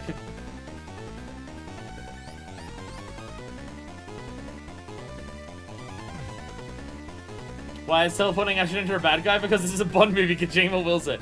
Fair. Fair point. Fair point. They offered a really good pay. They offered a much better pay than anyone at NASA does, because NASA is criminally underfunded. Probably that. Probably that.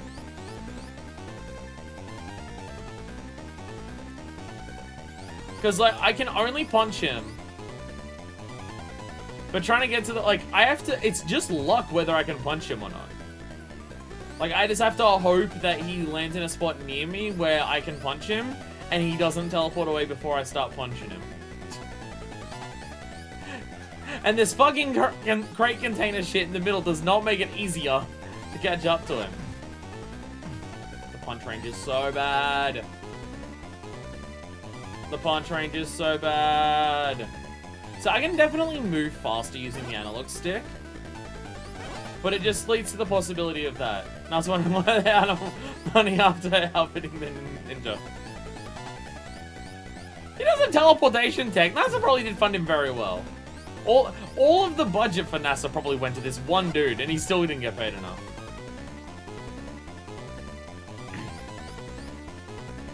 I very much feel like I am missing something.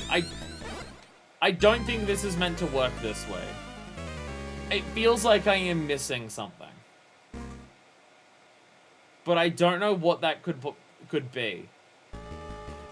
There is so many places that we can go to on the map right now that it's totally possible that there's just meant to be something else that I grab. Like fucking vision goggles that let you see where he's actually teleporting around or something. Or some shit like that. Like the fucking X-ray visor to see the Chozo ghost or some shit. But I don't know.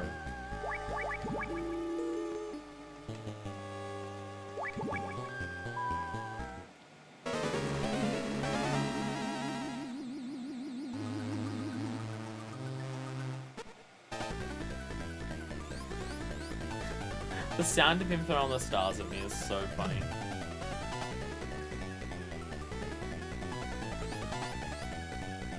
Beep, beep, beep.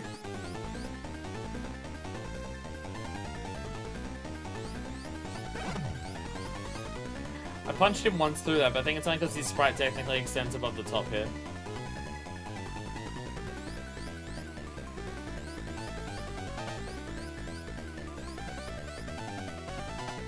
Can I get, like, an answer, by the way? Can I get an answer? I don't want to spend an hour here when it turns out that, like, I can't beat this right now. Because, like, if I can do it, then I will just keep trying. You can send me a boss guide link if that may help. That's not what I asked for, and it's not what I'm after. Also, shoot him while he's throwing stars. I can't. He seems to always teleport. You can do it.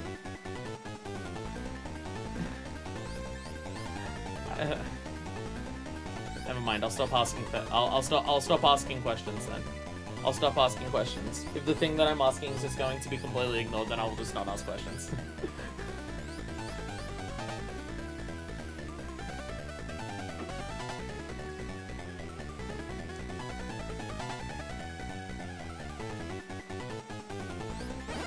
Die!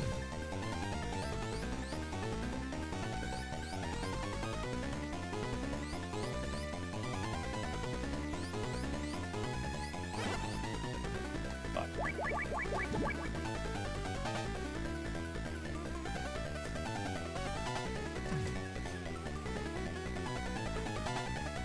I hope to God I don't have to punch him like 50 times. He's teleporting faster!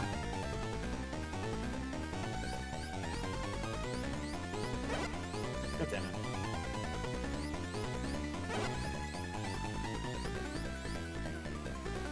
Yeah, walking back and forth is not an option. No, the teleport saying maybe you can predict where he jumps and then punch him. But if I go into the... But I can't get into the center to, like, punch him easy. He's just stopped. I was about to say he just stopped teleporting now.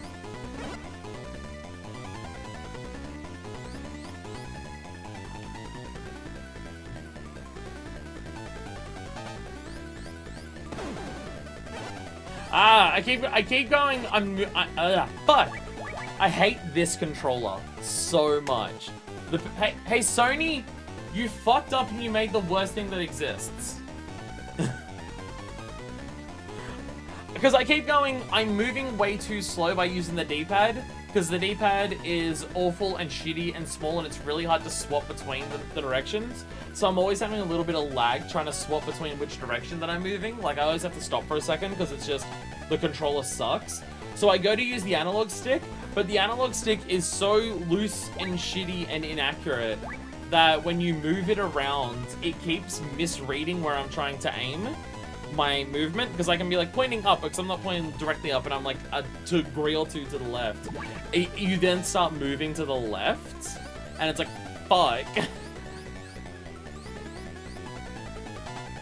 Shoot, is PS3? No, not even slightly. Honestly, I'm kind of offended that you would even suggest that. Shoot through the center. I guess it's a waist-high wall. I guess it's a waist-high wall, so I can shoot him in the center. I guess that makes, yeah, that works.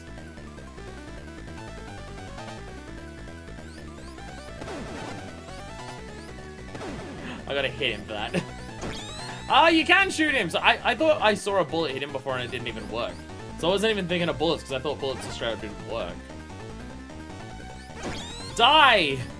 Die! Okay, like, the bullet hit him there, but it didn't do anything. He seems to only be vulnerable at all, too, while he's shooting stars. Oh god, I have to hit him so many times. I hurt his fucking controller! Break this fucking thing in half. Oh, the controller sucks so fucking bad. Sony, take the make a decent console once in your fucking life, you incompetent dickheads challenge. Jesus Christ, why is every single one of your consoles so garbage? Ah, fuck. Ah, sorry, it's just, I'm so sick of dealing with this piece of shit controller.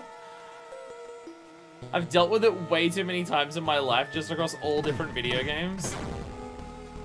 And now it's just like, I got hit so many times there because of the fucking controller that I just want to smash it into a million pieces. But unfortunately, I have the entire rest of this series, and all. I need to find what I need to do. Genuinely, you know, I'm just gonna bring it up on my computer right now, so I remember to look it up after the stream. Knockoff PS3 controller, because I bet a Mad Catz PS3 controller would be better than this garbage piece of shit that shouldn't fucking exist. Sony, you're awful and I hate you. It's just every single one of their consoles sucks so fucking bad, and the PS3 is by far the worst. The PS4 has the single worst issue out of any of their consoles, but as a whole, the PS3 is probably worse. But, oh, fuck, I hate it. I hate using this controller. The amount of times that I would have dodged the attack if I was able to change my direction like a normal fucking controller would let me do, I wouldn't have gotten... I mean, I probably still would have died, but I would have had less chance of dying. But because this controller is just the worst thing ever made by humans... I don't get that luxury. I don't get the luxury of being able to control my character the way that I would want to control my character. God damn it. Okay, so yeah, this is very much what it's meant to be. It's meant to be you on the outside, him on the inside. Okay, so this is how it's meant to actually play out. Okay. Yeah, you're not meant to punch him. Because I really thought I saw a bullet hit him before and it just went through him, so I just assumed, oh, bullets phase through him. But I think he may only be vulnerable when shooting anyways, so I think the bullet hit him while he was walking around. So I went to go up there, but then the controller said, I'm gonna be bad. And then, yeah. But, like, yeah, if I'm going to be playing, like, the whole Metal Gear franchise, plus also Dead Cells at some point, on a PS3 controller, I need to buy a controller that actually fucking functions. Ah! Fucking... Oh, God. I'm so mad. I'm so mad at this piece of shit controller that just doesn't let me move. Like, I got stuck in the wall because the controller just went, no, I'm gonna read your input is down now. Like, every time if I run into the issue with one, I'm swapping to the other. Of just like, oh, okay, I'm not moving fast enough or changing directions fast enough because the controller sucks. I need to do something. I need to switch to the other one. And then I switch to the other one, and then a different problem happens on that one. Hey! We got him! PS3 was overpriced. It was a huge pain in the ass to make games for it. It was real with other issues, and it abandoned its promise. Backwards compatibility almost immediately. Yet no wonder the 360 was way more successful. I get, like, the PS4 has original model PS4 has such a critical design flaw of it can just eject discs whenever. It will just eject discs randomly. Hey, you're in the middle of the game and you haven't saved for a couple hours? Fuck you! The disc is now ejected. Like, that is that should never have been shipped. But, so, like, the PS4 has probably the issue that is... I was about to say the issue that has impacted me the most, but also I literally couldn't play Metal Gear for several years because the PS3 was so garbage. But, like, PS3 I definitely think is, like, on an overall level, the PlayStation 3 is the worst major console ever made. And I honestly, I will get into a fist fight with people who dispute me on that. Because they're so stupid that I need to hit them in the head enough to give them a concussion to improve their intelligence. Like, the PlayStation 3 is just such a garbage piece of shit in so many ways. And again, worse than the Ouya controller. This fucking piece of shit. Honest to God, after this stream, I want to yeet this fucking controller off my balcony. I want to buy a new one and not do Metal Gear until I get a new controller, because I don't want to deal with this piece of shit anymore. Now, if you're wondering, maybe it's just your particular PS3 controller. No, this is the new one. When I got a new PS3, this is the new controller I got with it. Because I tested them, and this one wasn't as bad as the one that I had for my PS3 console before that died. This is the good one. The Vita was good, but was also actually overpriced, and the PSP had a far more robust game library. The Vita was good because it had Tearaway. That's about it. Because Tearaway Unfolded is still a good experience, but it's not as good as the Vita one. Snake. Who are you? How do you know my name? Snake, I think people would know who you are, especially if they're military. It's me. Schneider? Wait, what? Wait, what? Carl Schneider. Remember? Wait, what the fuck? Schneider, you're in the Resistance at Out of Heaven. But I thought they killed you. You've still got a lot to learn, Snake. I was almost killed, but not by them. By you and your country. What are you saying, Schneider? Snake, after you destroyed Metal Gear, NATO launched a massive bombing campaign against Outer Heaven. Oh, this is uncomfortably relevant to the modern world. All of us resistance fighters and the children of Outer Heaven. They didn't care about any of us. There was no escape from the flames. They died like animals in a cage. I can't believe this. Think about it. The children of Outer Heaven were originally war orphans and refugees from all over the world. They were a liability, and NATO just didn't want to deal with them. No. You're no different. They'll forget about you too. But he wasn't like them. Who? How do you know my name? Me, the legendary war hero, Solid Snake. He came and saved us from annihilation. He forgave us for what we'd done. He gave us a new land to call home. A new family. He did? You mean... Snake, you'll understand soon. What a wonderful man he is. Snake, I owe you a debt. There's no hate between us. I'll tell you where Dr. Marv is. It's what he would want me to do. Find the man who's guarding the cell where Dr. Marv is being held. Follow that man, and he should lead you straight to the cell. You can tell him by his green beret. He should be on the first floor. Got that? A green beret. Follow the man in the green beret. Why did his suit explode?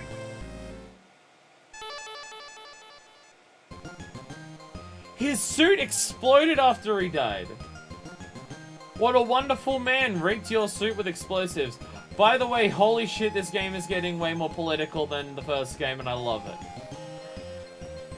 Holy fucking shit. We're not that far into this game.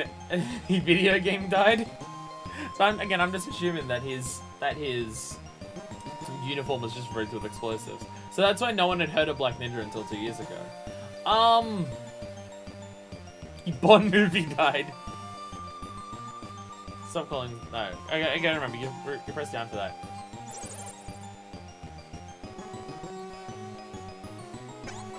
Nothing to say about one of our people dying? Okay. Card 2. More upfront with the political aspect is what I meant. That so it would be a massive improvement. I mean,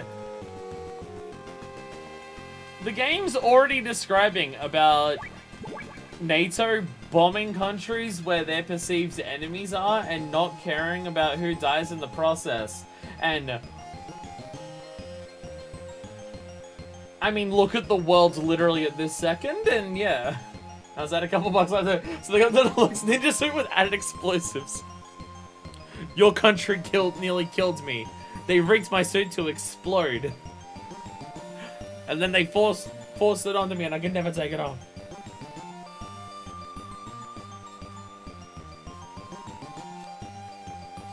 Jesus fucking Christ already. Jesus fucking Christ already. I don't want to be here. I'm going the other way. I'm going the other way. I'd rather deal with the gas room. I'd rather deal with the fucking gas chamber. That's not the word that I meant. Ah! Wait, what?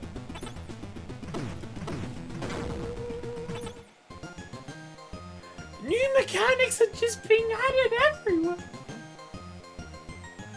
Infrared goggles on the first floor. I don't need to know that I don't need to know stuff that specifically. There's light switches. I keep using analog stick. I'd rather deal with it. It's not input lag. It's just it's really, really difficult with the way that this D-pad works to quickly go between different directions on this D-pad. But I'd rather deal with that than deal with fucking inaccurate analog stick that's just literally turning me in the wrong directions. Can I go this way too? Okay, I can't go anywhere that way. I did have first floor green beret.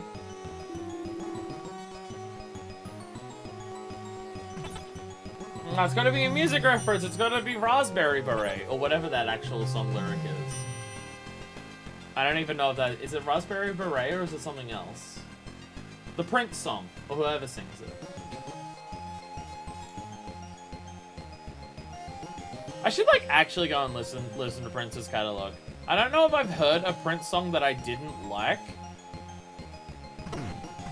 but I've never like gone out of my way to listen to more of the music. Jim is big on deeply political stories. That and weird zany bosses. I mean, like, it's not surprising. Do keep in mind, like, I've played Revengeance, right? And Revengeance is, let's just say, very prescient. I've played Revengeance, so I'm not surprised by, like, the political stuff existing in Metal Gear at all. But it's just going from the first game to this. Like, this is a game that came out in 1990. And we're immediately having characters talking about, hey, you know how NATO just bombs countries? That's fucked up. Like, you know how they just bomb places and they don't give a shit? I never checked any of the doors on this floor. Ah, you can! I was wondering, because I saw like the little black bar there. You can sneak under here. Vengeance is more or less exactly what you expect from the series, just not quite as extra. Attention! Oh?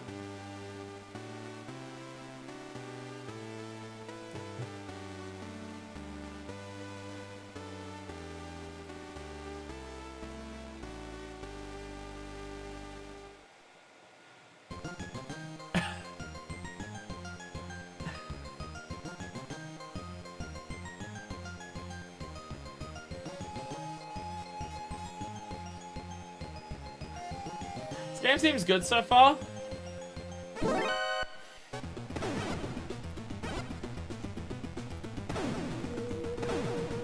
I thought I could stand up and punch him in the back. Not quite. Not quite. By the way, seeing this diagram on the wall of the building is some fucking Nakatomi Plaza shit. Really is.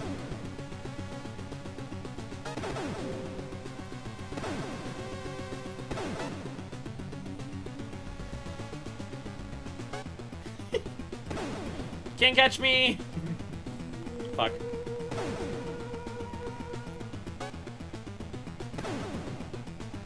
Bye.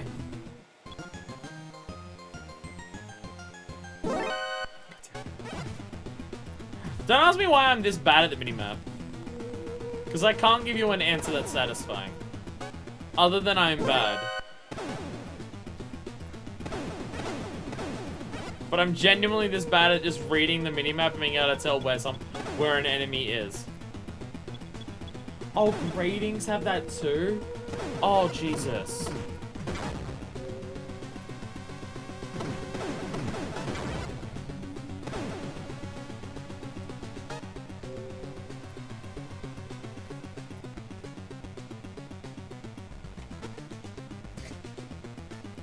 Gradings have that effect too? Shit. It's not here. Fun fact, Black Ninja's original name was actually a reference to Black Collar, a book that is a political war story, and Space Ninjas. Death Stranding at some point? I thought that's probably a post Metal Gear 5 thing, right? Well, I imagine there's definitely people who would be interested in seeing it.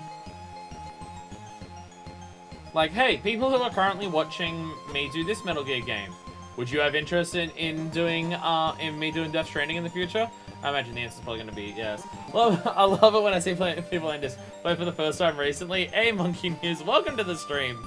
I'm very bad at this game, so I just want to give you a heads up. If you're going to like stick around and see me do this, I'm very bad at the game, and I'm also using a terrible controller that sucks ass. So there'll be very much salty johns about how bad the controller is. But I'm having fun. I'm enjoying the game itself. What I can get from the game itself, I'm very much enjoying. I'm gonna be salty about the PS3 sucking while I'm doing that. It's okay? Nice. Yeah, no, I did Metal Gear 1 a couple weeks back, and I had a lot of fun with it. So it's just like, fuck yeah, let's just go into Metal Gear 2. This first game was real short. Stand up, please. There we go. Rations! Oh, tasty fucking food. Those B2 rations. There should be some pork and beans in there or something like that. Shit. Shit.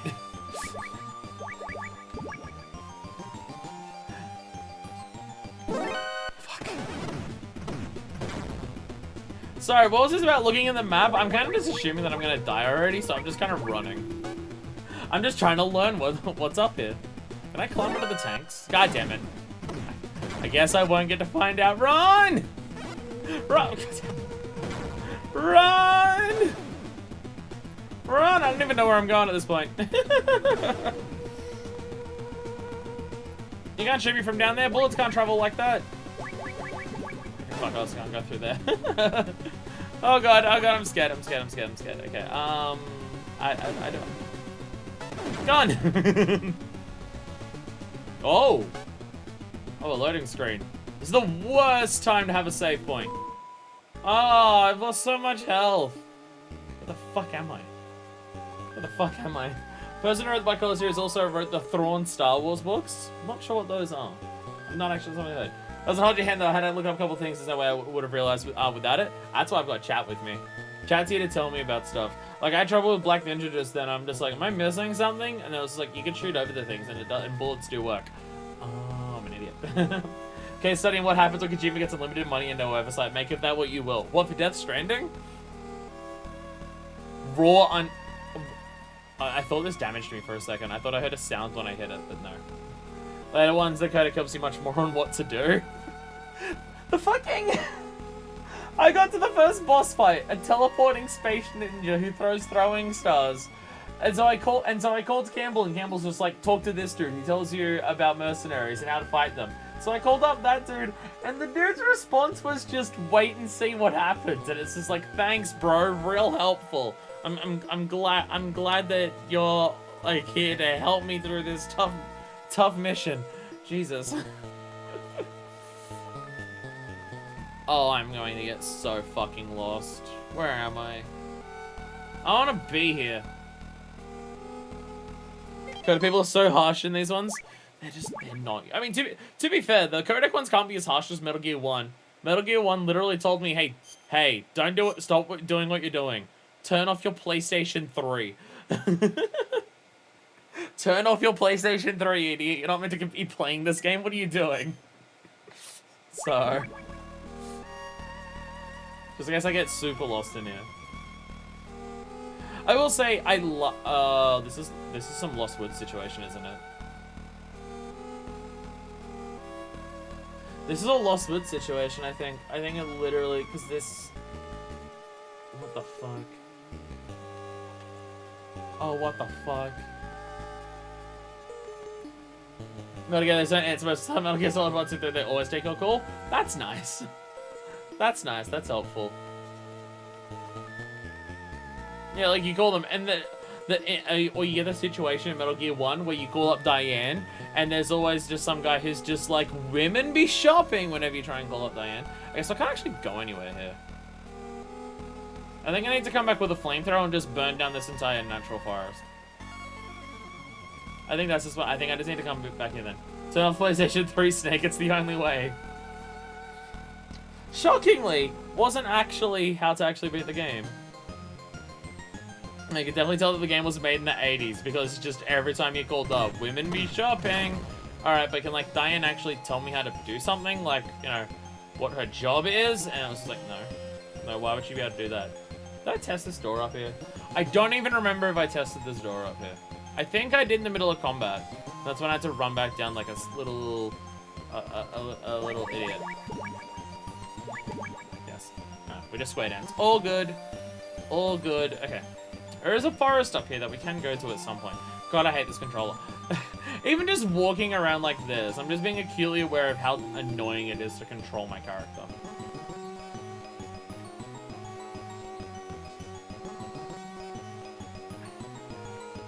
I will say, for stealth reasons, this first floor is probably the scariest part of the game so far.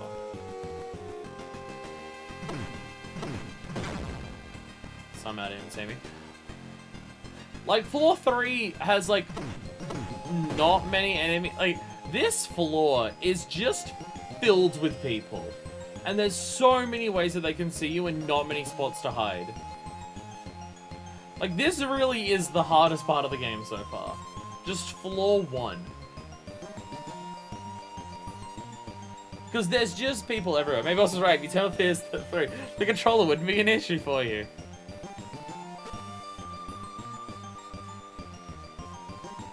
You just call up Campbell and he's just like, Snake, you'll notice that the PS3 controller sucks a massive amount of arse. You'll have to adjust accordingly as you go on to deal with this terrible controller. Yes, you can go underneath the tanks. Nice. Okay. There's a lot more stealthy spots than I thought. Although this dude, oh thank you. I was about to say this dude's not moving.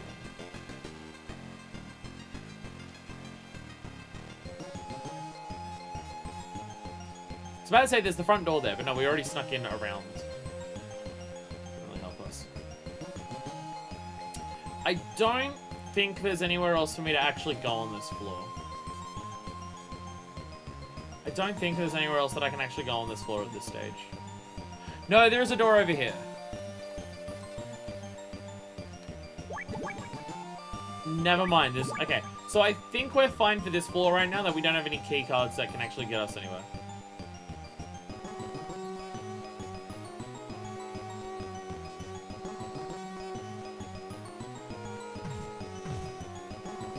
Or that. So I'm still thinking of Metal Gear 1's radius for attacking. Oh no, I have to actually go up. Yeah, right. Sorry. I was thinking there was a staircase here to get up there, but there is not. So around the front and the back.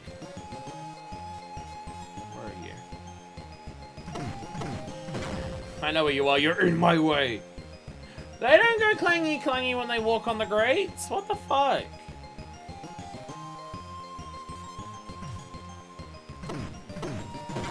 You have to get so close to punch people in the back while they're moving away from you.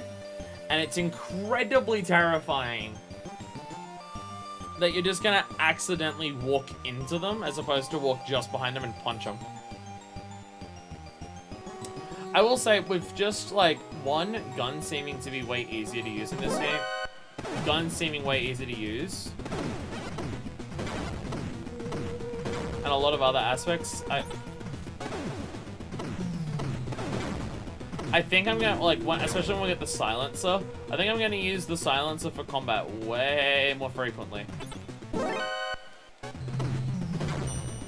He got stuck on the door, but alright.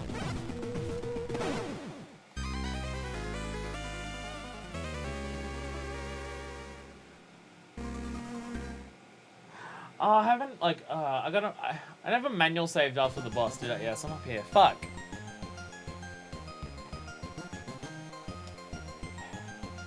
Because walking around on the same floor can autosave you, and I don't know when that sometimes is going to happen. Like, it's nice that there's more frequent checkpoints. Like, it's a good thing that there's more frequent checkpoints with how they can appear. Like, it's definitely a good thing. The issue is that because of it, I'm gonna run into situations where I checkpoint myself when I'm in a terrible situation, or I just checkpoint myself into a, this is gonna suck. You can punch through screens! Yo! I straight up punched that dude through multiple screens. Let's fucking go. Amazing. I mean, oh, god damn it. And then it was slightly less amazing. But, yeah. It's gonna have to be something that I'm more consciously aware of for the future, of save in situations where I'm more safe. Like, after I do something big, or I'm in a safe situation and I'm, like, near an elevator and stuff, or near, like, a checkpoint that I've just made, to save more frequently, like a physical save, in case I checkpoint myself into a bad situation like I have right now. Like, I've checkpointed myself into a terrible situation right here. So, just something I should be more aware of. Like, it will definitely help long term to have those checkpoints, but it's just, I gotta be more aware of it for my manual saves. By the way, if you're wondering why I'm coming back up here, no, you're not. You know exactly why I'm coming back up to floor 3. You know exactly why I'm here. I'm here for one reason and one reason only.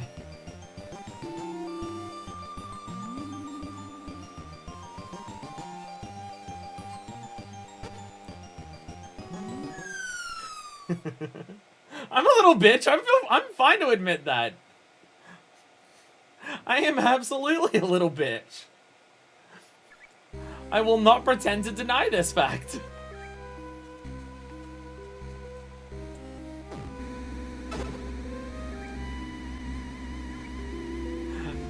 I have absolutely no quandary admitting this.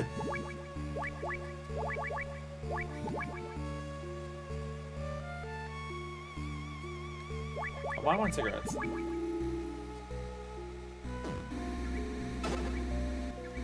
An empty bottle. I don't know. Don't crawl.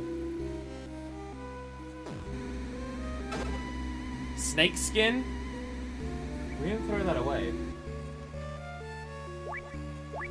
Or maybe I might have accidentally skipped where I might have accidentally skipped the dialogue where we threw it away. I was gonna say snake skin, and we're snake, and we didn't throw it away. What's happening? Because pressing directional pad stuff skips this as well. Dead rat? Jesus Christ. Jesus. Konami Paradigm. I don't remember throwing away my skin. In fact, I've still got most of it on me. Snake. No, that's not what it means.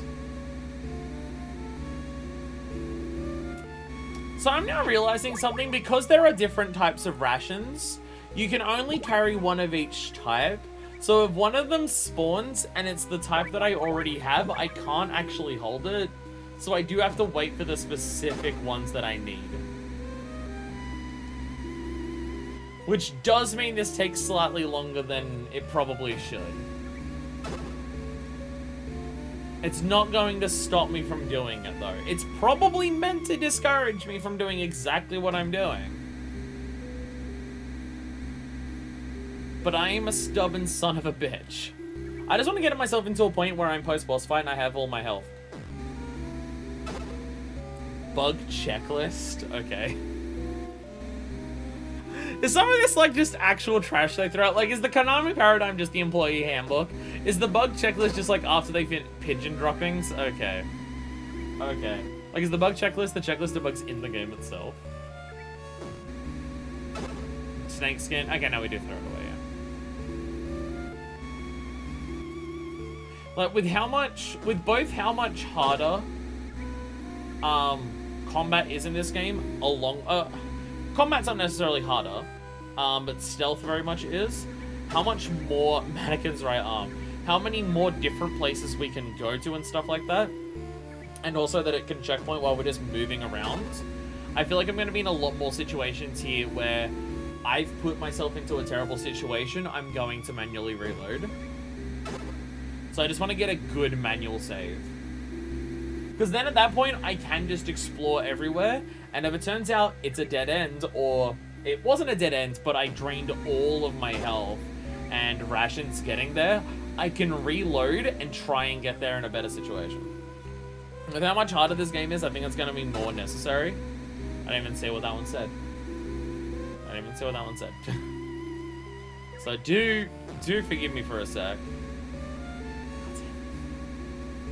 I think the one that I ate as well is the one that I'm looking for right now. Hey! There we go. Hey! Now we have all three. Now we're good. Paradigm was a small gaming company that Comedy had bought, so it's probably just Kojima throwing shade. Jesus. So Kojima was throwing shade. So it was just like, oh yeah, Paradigm bought this, and then they threw it in the trash. Kojima was throwing shade in this game? That is so funny considering we know what, like, has happened with the company and everything. It's so funny. It was so funny. The way his little legs squiggle to go up and stuff like that is very funny.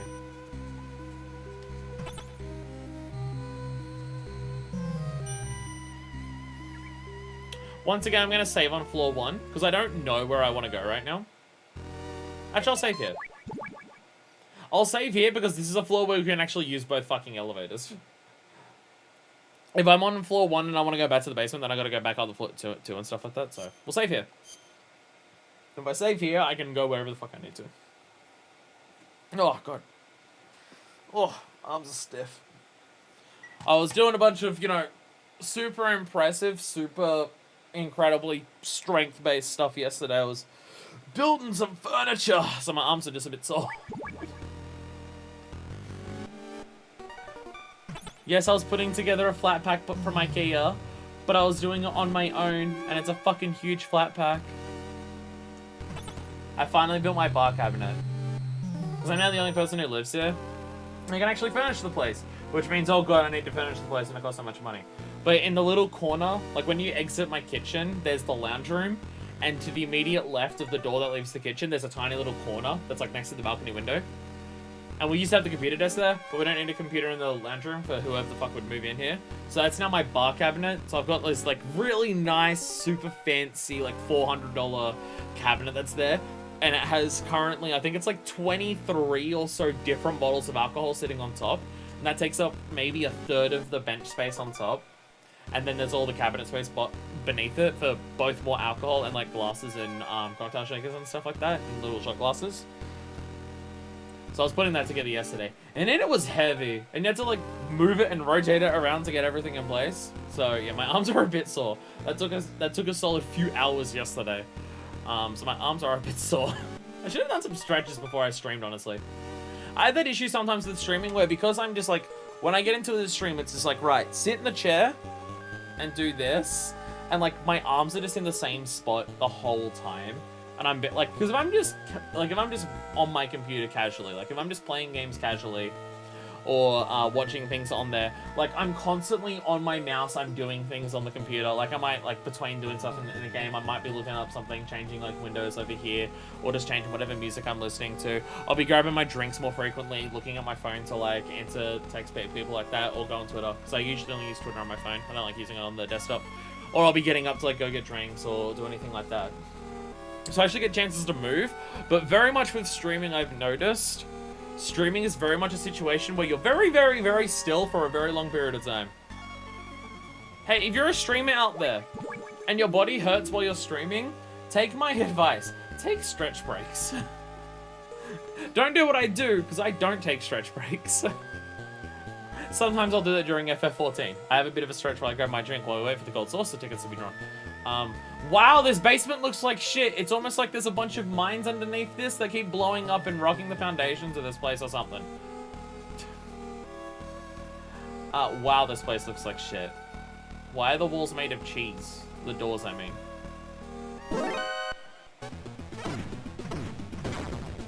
Their line of sight is not a single pixel like it was in the previous game, and I need to learn this. I mean, I got a gun.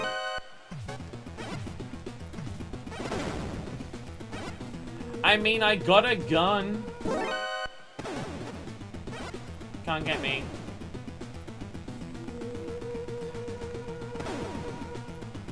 I love how hiding spots in this game are just little things like this.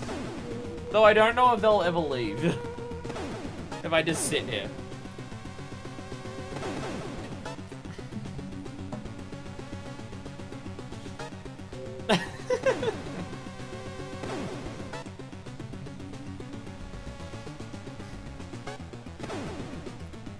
Hello. Whoop. Hello. Whoop. Hello. Whoop. Hello.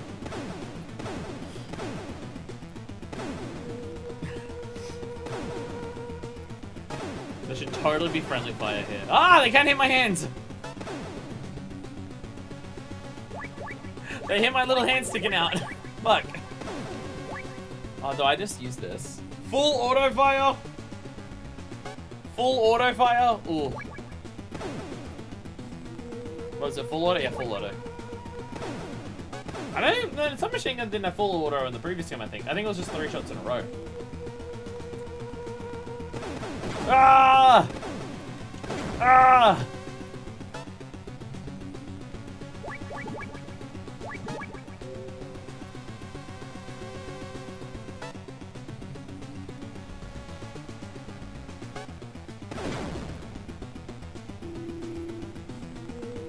Oh, it's just back here. Fuck. Ah! Oh, come on! Come on! Come on, video game, that doesn't make sense. I have 2 keycards. What am I doing? I should actually test them both, shouldn't I? That's why you test both. Cat was napping on the bed and just rolled off in her sleep. Cats when they do that. Like, it's funny, but I'm just like, oh, he's gonna be a little baby.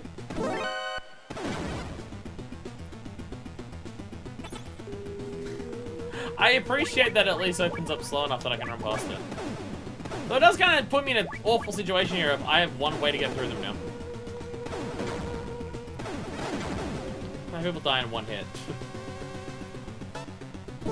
Ah! Get away from me! Alright, we're gonna... Where's it gonna take the fuck? Okay. So this is why we have those saves. Because then I can do more of this. Probably not the intended way that the game's meant to be played, but I can do exploration runs where I just resign that I'm probably going to die, and I just say fuck it, and I run through an entire floor and just see what I can find. And what I'm finding is a fuck ton of trapdoors.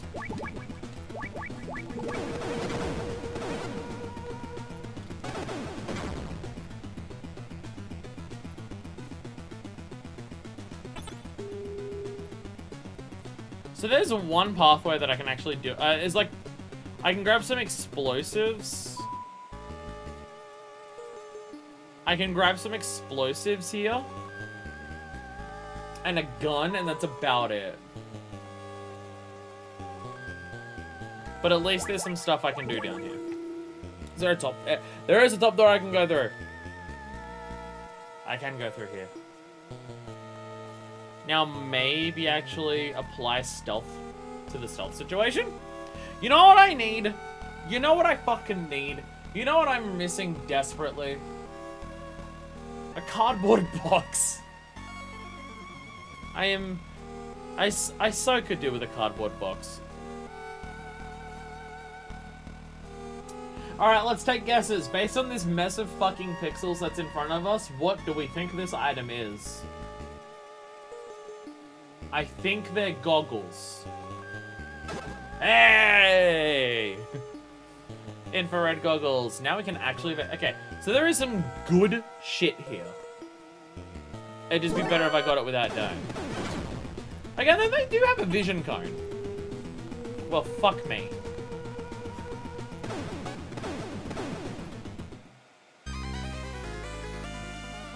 Well, fuck. Don't know what I meant to do in that situation.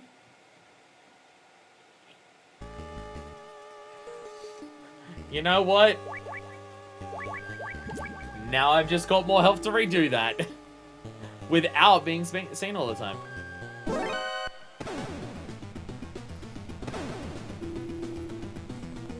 Well, I just got fucked. He just turned it an awful time for me. This one, I think. Yeah, plus explosives.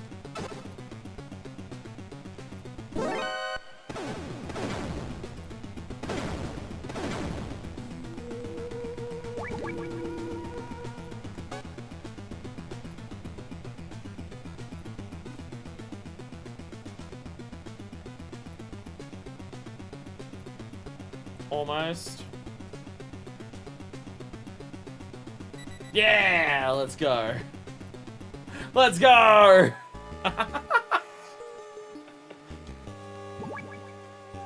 Oh, God. Oh, it's the GTA Wanted level system. That's what it is. It's GTA Wanted stars. You get spotted more and more people will come after you. You have to get out of their vision and then hide, and then they leave you alone. It's a fucking GTA Wanted level.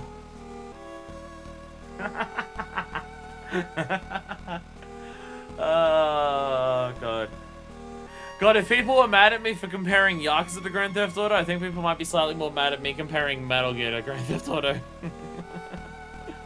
Goggles. You know, they definitely, yeah. Their line of vision is still not perfect, just everywhere in the direction that they're facing. But it's definitely, because in the previous game, it very much felt like it was a couple pixels of height that were in a single line directly ahead of them that they could see where they were looking, and that was it. This dude facing them this way saw me off to the side. So they definitely have some level of cone in front of them that they can see. That isn't just directly ahead. Yeah, see. I don't know why I was about to say I don't know why I didn't go up behind him and punch him. No, I know why I didn't do that, because I knew I was gonna be seen if I did. Oh, it's just ammo.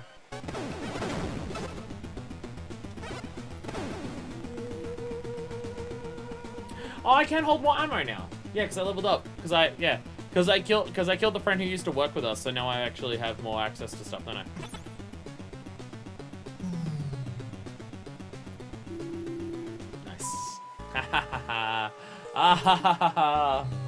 You'll never catch me! And see, now I did that floor without even using any rations. Took a little bit of health damage, but honestly not that much for it to be a massive issue. Now we're back to hell floor, population, go fuck yourself. So now we're in an issue. Now we're in an issue. Now we're on the floor where you can't walk anywhere.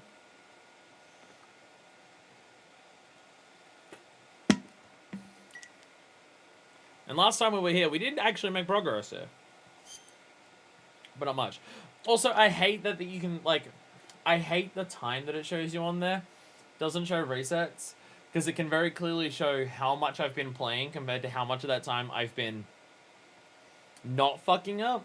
Because I've been streaming for like a bit over 2 hours, and it says a bit over 1 hour there is my playtime. Which means that there's a whole mess of time that the game hasn't even registered as me playing, because I've been too bad at the game to be counted as a player. Are people gonna walk into this room? All of my exits are currently scouted, basically. Yeah, this dude's coming up here. The elevator rooms are... Oh my god. Oh god.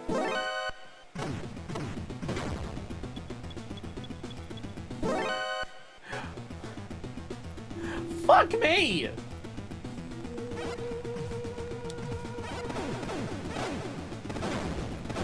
Die.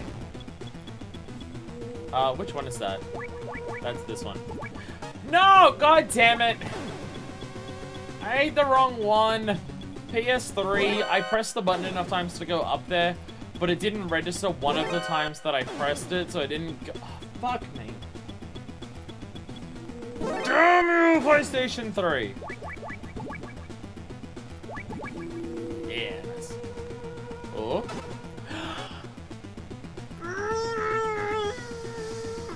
Let's go!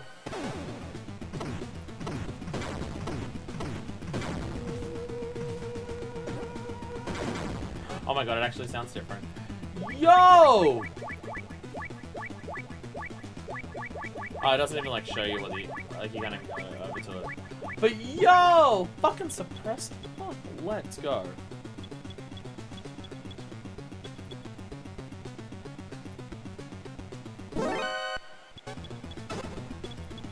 Walked in off screen to spot me.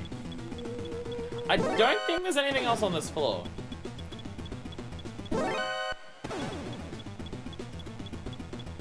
I don't think so.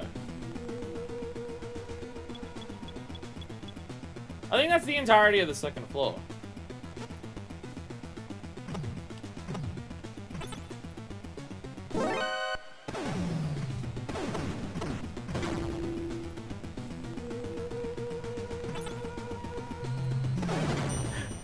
Being stuck on elevators is so scary. Well, floor 4. Floor 4. I haven't actually been up here yet. I don't think so.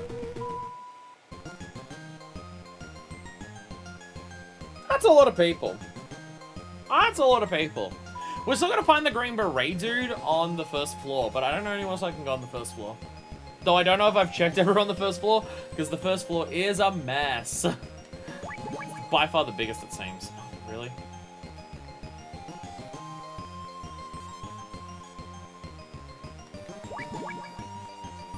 So I can't do anything on the 4th floor at the moment. I can't do anything here, it seems.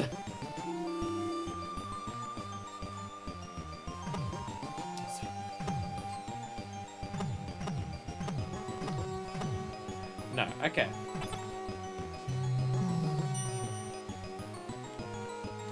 Trying to think of where else I haven't been. Obviously, there's so many places, and I don't know if I've checked every card key on every door. But that's more so the concern, is that I am very not sure.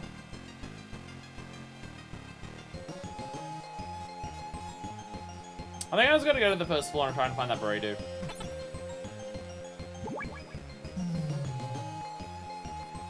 I think this is gonna be like the best chance that I have to do anything right now. Like, just double check the first floor just to see if there's anything that I did miss. Because I very easily could have. I mean, there's that forest area at the top, but I kind of wrote that off.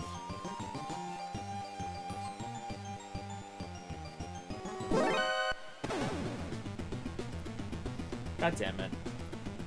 Stealth in this game is really hard. See how hard it is? You know, I never actually did anything in this room up here. We heard the song, we heard them salute the anthem. But we never actually, like, went in there to see if there's anything else in there. Because, like, you need a card key to enter there, so... Maybe you can fuck with any of the computers. Or maybe looking at the screen will actually is some form of useful map that'll actually tell you something.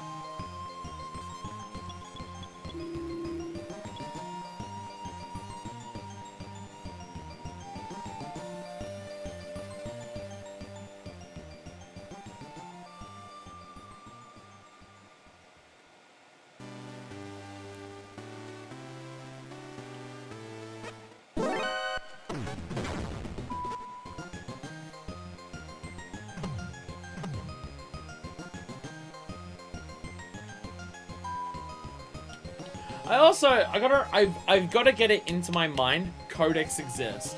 I didn't try the codec when I was in the Lost Woods.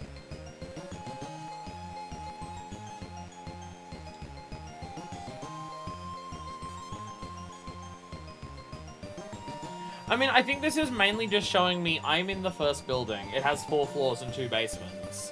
There's the forest between, and then there's the gigantic building. And also the sewage system that connects them. Which we already knew about. Like, that's what it's showing me. Oh, I never called the boss on this one. What was his name?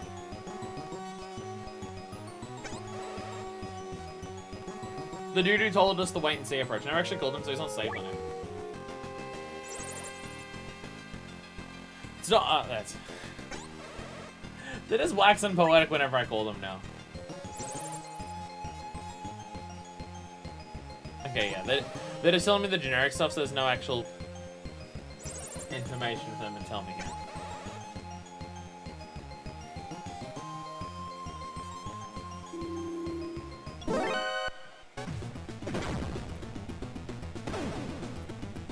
Stop shooting me! What'd I ever do? Why do I keep pressing circle to crouch? In what game is circle crouch? Because whatever game circle is crouch in, my brain keeps thinking that's this game. Honestly, I don't even know if there's any other games that I'm playing right now that have a crouch button. No other LPs I'm doing, and I'm not playing any games on my own time at the moment. Like, Monster Hunter would be the closest thing that I'm playing right now that would have a crouch button. But its crouch button is X, which is the same as this one. So what the fuck is my brain doing? If there's nowhere else on this floor that I can go.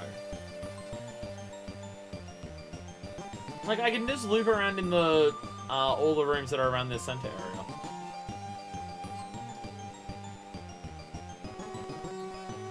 No, there's no connections between anywhere else.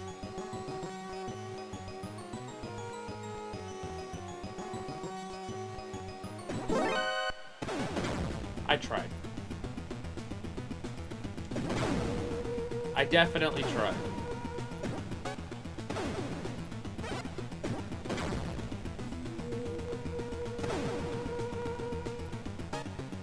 Can't fault me for that.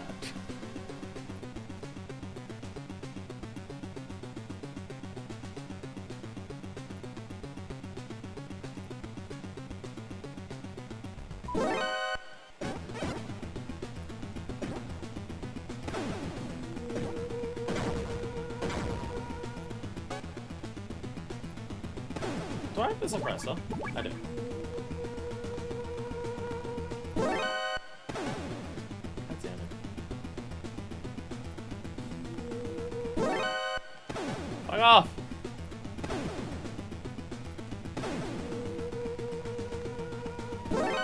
Stop it!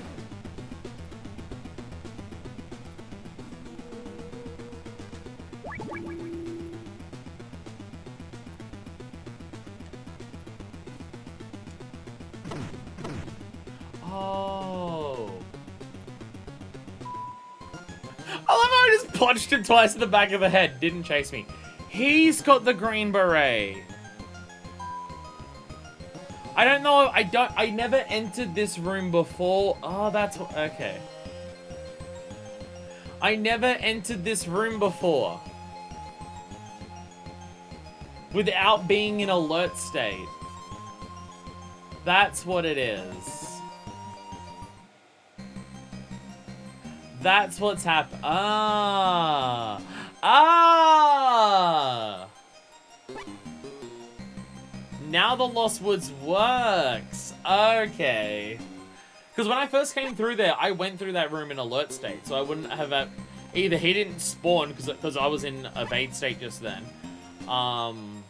Or I saw him and I murdered him instantly. Oh. Ah, okay. My bad. That's how the Lost Woods works.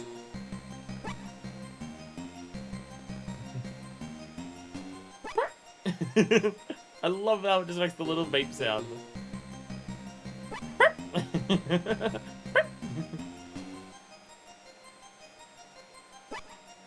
It's like a little fucking chihuahua barking at you.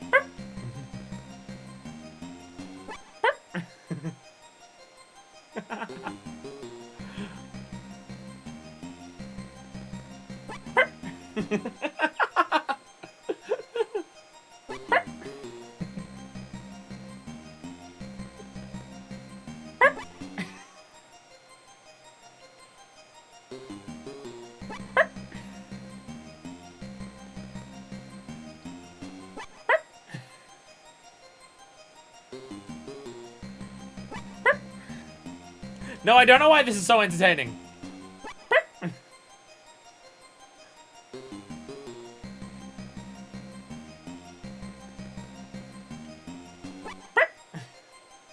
to the start.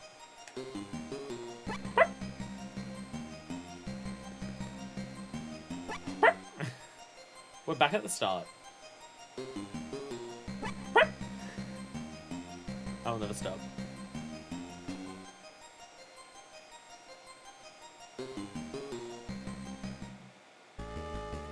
Oh, what the fuck?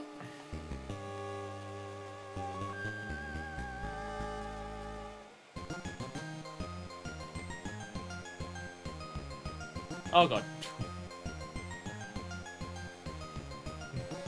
Oh god.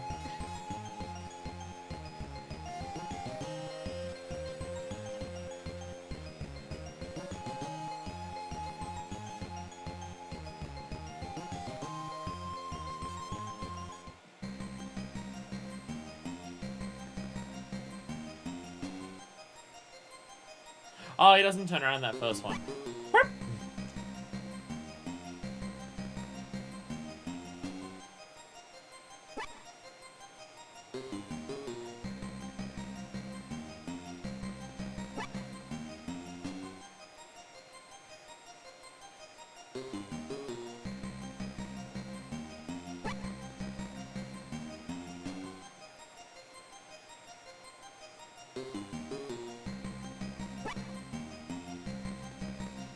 So I wonder what you're actually meant to do here, then.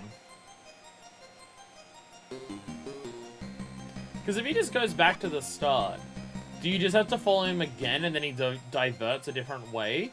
Or when he gets to the final room, are you meant to divert off on your own?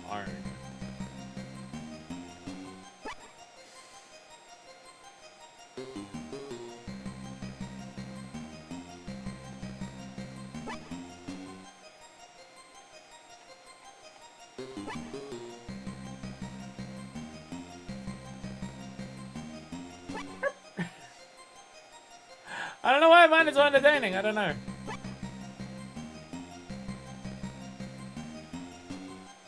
Yeah, we know he's going down the bottom, so like we don't even need to actually just follow him all the way around. So we can understand here.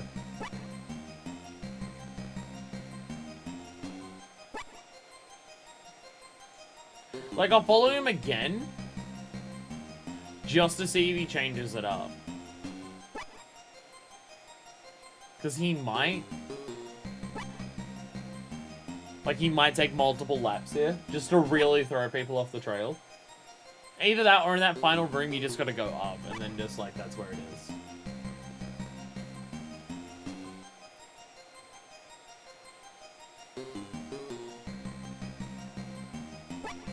No, he definitely does it differently there, because he doesn't turn around normally there. When he... Whoa! He's definitely changing.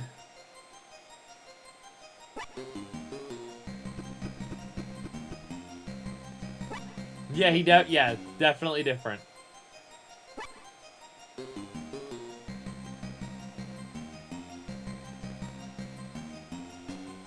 Definitely different.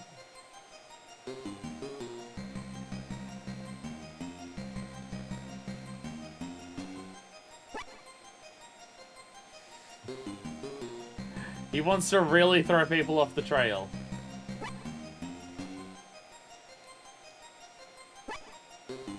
I'm half expecting him to backtrack at some point, just straight where he walked, just to really fuck with you.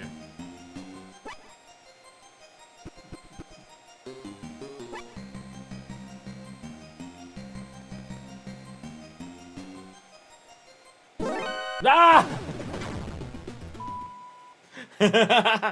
And then he just immediately turns around when he gets there.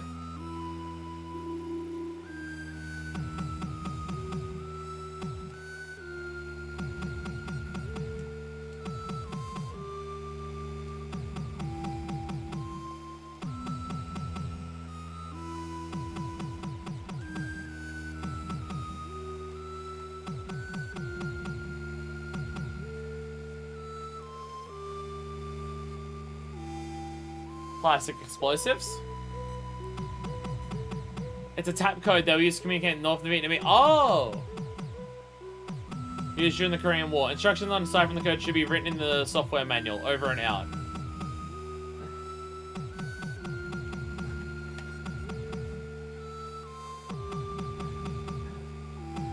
Scroll back through the chat. Scroll back through the chat. So I don't think I didn't leave the page open. There it is. There it is. Alright. Decipher the code.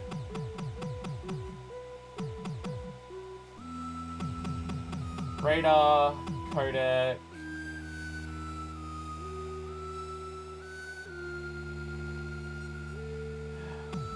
Huh. It's okay, I'm noticing something in the manual here. The manual straight up tells you some people to call. It gives you some codes that it doesn't tell you who they're for, and then there's a bunch of blank spaces that you're meant to write it down. So there's extra people that I can call.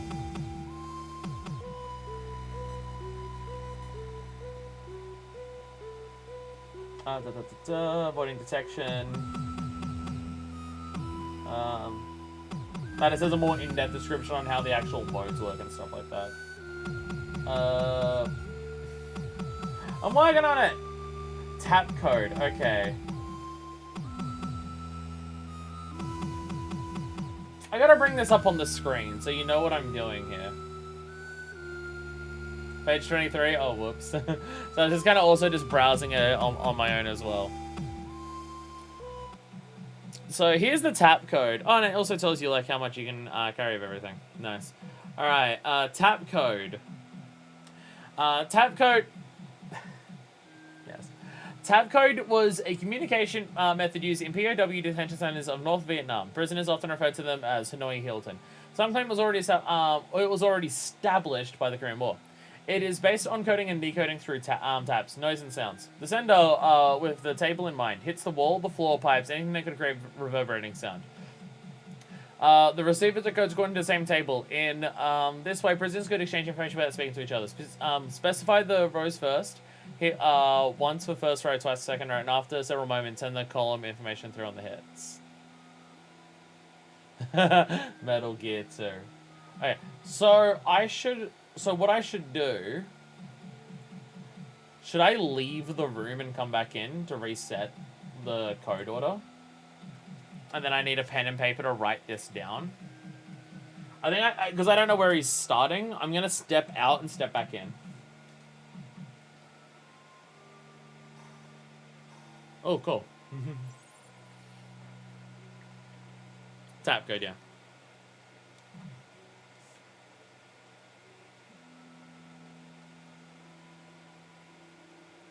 Okay.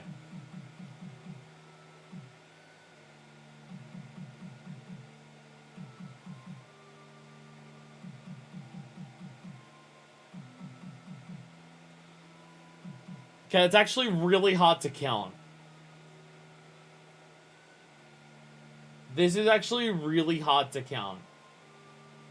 Okay. I'm not going to look at the code, I'm just going to write down the numbers first.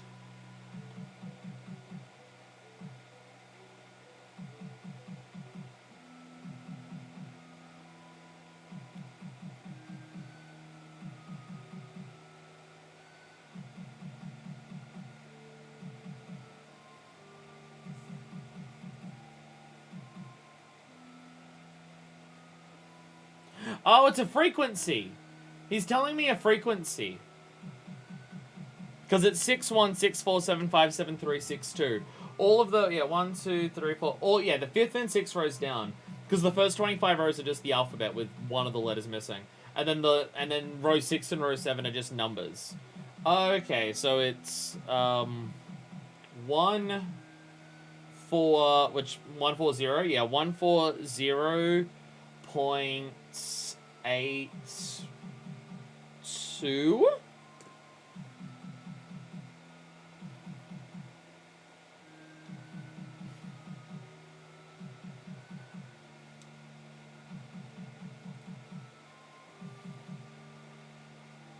Oh, you press left and right, sorry. Hey! Hey, there we go. There we go. That's clever stuff.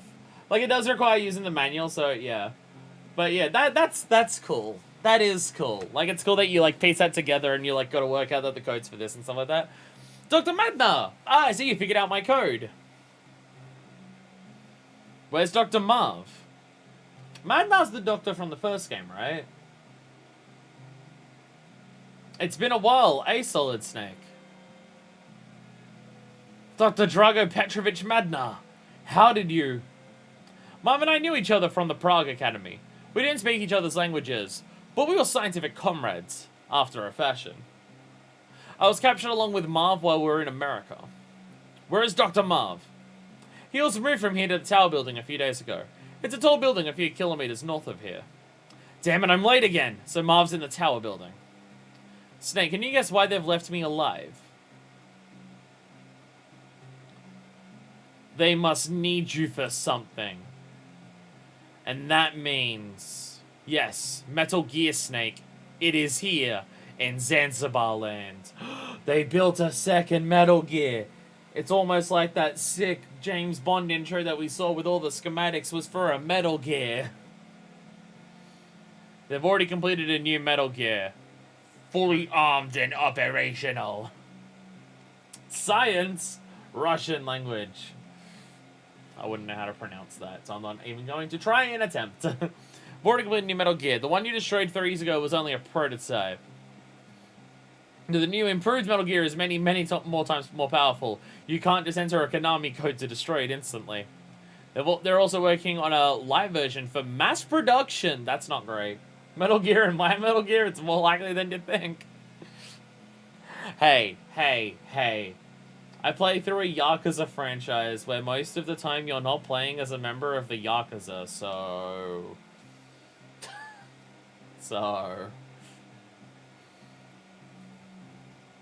Then it was Metal Gear that attacked the nuke disposal sites. Precisely. Metal Gear is a nuclear talking tank. Its true power is unleashed only when it is armed with nuclear weapons. Zanzibar land now has the only nukes in the world. And now they have their sights set on Oilix, a miracle energy source. Snake. Now that you know all this, perhaps you can guess who is behind it? Big Boss? The very same. With Metal Gear and Oilix, he plots to rule the world. We cannot let the secret of Oilix fall into his hands. Science is not meant to be used only for killing. Marv's will is strong, but his heart is weak. We must hurry. I don't know how long he can withstand their torture. If they use drugs on him, he won't last long. Marv and I were both carrying microtransmitters inside our bodies. They were given to us by a female agent from STB. You could get in touch with her if you knew her frequency. Madna, what are you going to do? The wall separating us is made of chobam armor plate. You can't blast your way through it.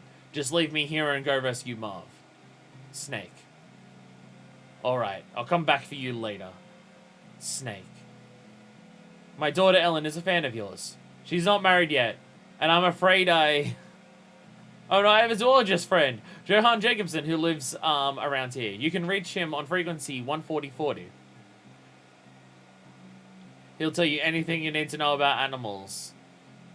What was that about, trying to hook me up with your daughter, though? What was that about? Don't worry. I'll make sure you get home in time for your daughter's wedding. Thank you, Snake. Snake totally not understanding what the whole point of that was.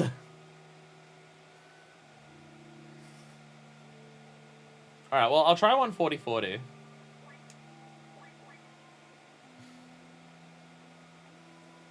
One 40. Hey, I at least want them to answer so like it's saved in my handy dandy notebook. Why does Foxhound use animals for code names anyway? Who came up with the idea that animals are so warlike? People, that too. I just don't get it. Over and out. Alright, good talk, buddy. Great talk. Actually, I do have some... If I go back to my code book here... By code book, I mean the instruction manual that came with the game. There are numbers on here that I don't... Yeah, like mass... Yeah. I better... Like, if I call Kessler, it's probably not going to say anything, because we're not in a boss fight. Because I didn't get it saved onto there. Oh, 14040, that's the one it's actually telling us. Because it tells you a couple different ones that you can call in the manual, which is Campbell, Miller, and Kessler. So we didn't actually get Holly on there, but I think Holly called us. 14040 is also on there, which is the one that we just got, and 14015 is also another one, which we also can't call. All right, so yeah, 15 and 93. We gotta see if we can call them at any point and see what they hit us up with at some stage in the future. Ah, now this entire place is actually on the map. Okay. Now the Lost Woods is actually, like, part of the map and not just a complete mystery everywhere. Okay. Then, yeah, you can just, yeah. Okay. So there are other areas that we can go around here. Yeah, we can go over to that entire section over here. Why do I feel the whole calling about animals might come up around here?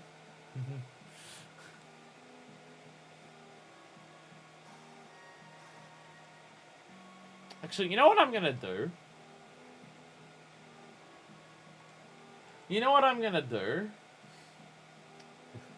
Because there's one relatively close by. I'm a proc a checkpoint.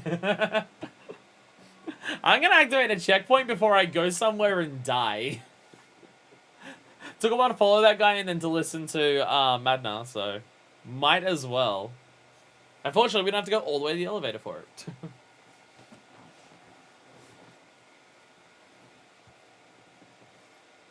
Isn't this the Foxhound logo? Although it does say Fox, not Foxhound.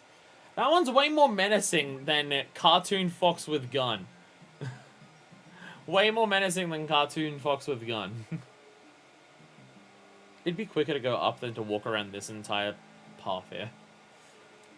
How many rations have I got on me? I almost panicked and thought none because I pressed the ammo button first. No, I got 2 on me. That's okay. Not enough to make me go grind. So there was a call here? Snake, watch out, you're in a minefield. Who is even talking to us? Who are you? I'm your #1 fan. Keep up the good work. Said the daughter.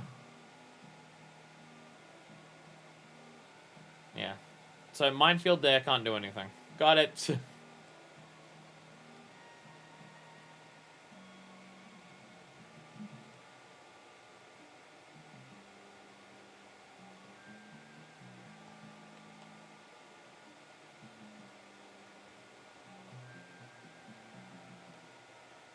Why is there just a kid here? They told us this is a bottomless swamp, and it's too dangerous to get close, but...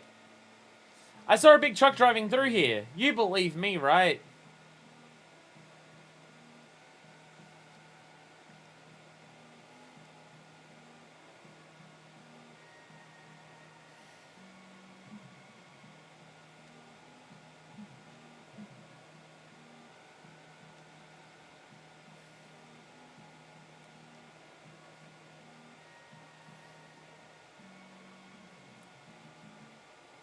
So how do I tell?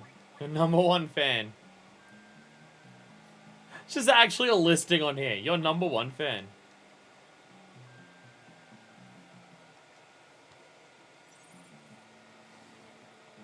Okay. Like, I'm surely not meant to just wander and hope I don't fall off the path. No.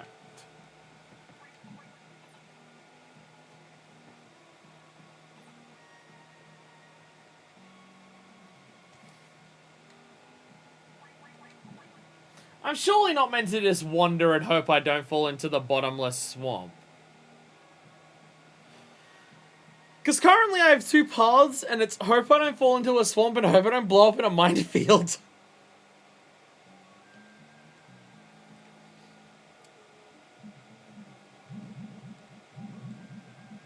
Oh, okay, so you start sinking, but you can come back out.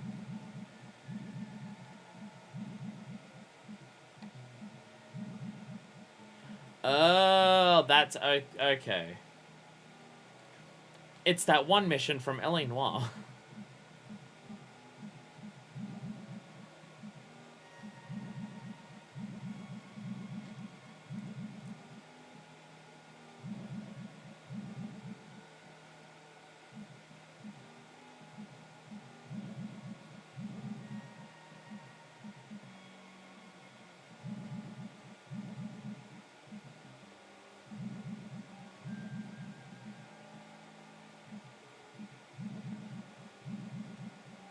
There's gotta be a better way of doing this. You can hit the child, but if you do, you take massive damage. I mean, I'm not surprised. It is a child.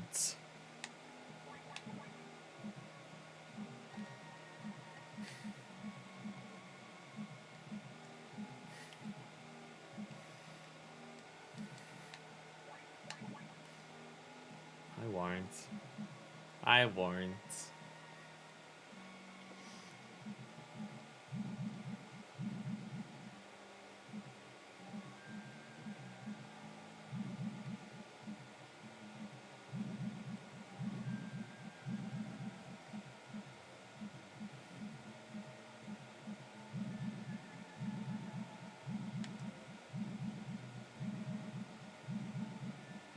I was wondering if you'd have to actually just run to the next spot, but you move so slowly that I don't know if that's possible.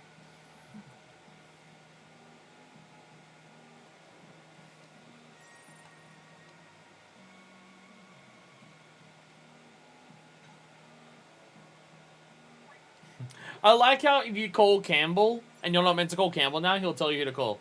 You should wait 30 minutes after...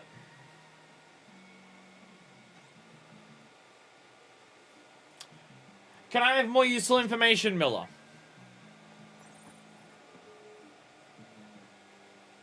No? Okay. Holly? Holly! Sorry. Sorry, someone said Die Hard earlier, so Dan Die Hard is on the brain.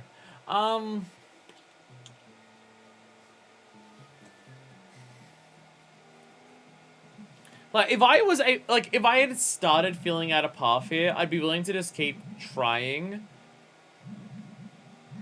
But it really does just seem like I get to the point at the end here where everything sinks. So I'm not spotting a path. Like, everywhere is just sink. Like, I get out a bit, and then there's, like, the entire area around that sinks.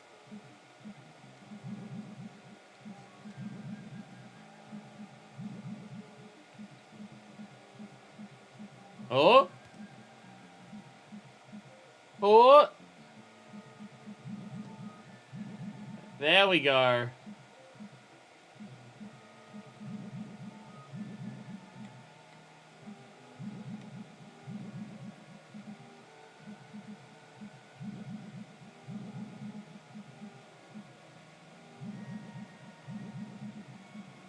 How'd they drive a truck on this?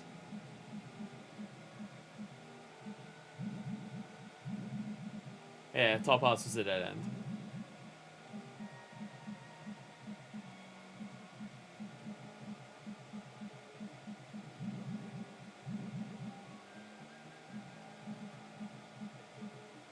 I at least appreciate that.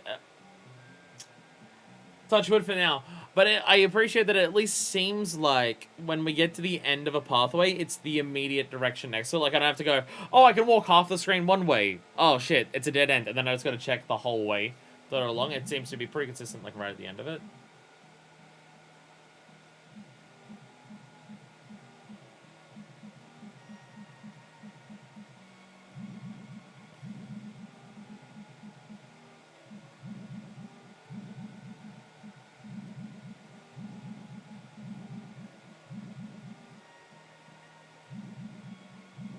What's still in part of Metal Gear 2? Action intense, like a movie is.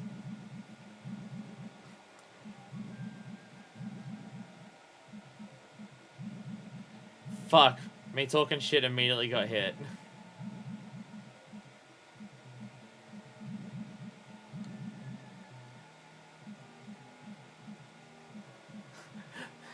There was actually a false path there. Fuck!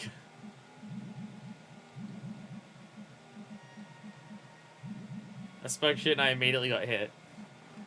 So, we'll just thumb our way through this.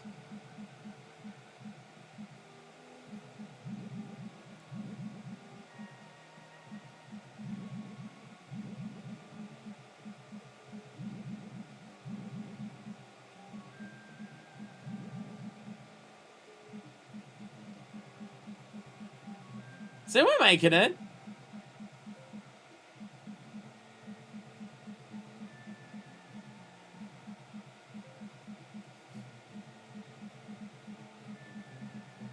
Please don't be a crocodile. Just another kid.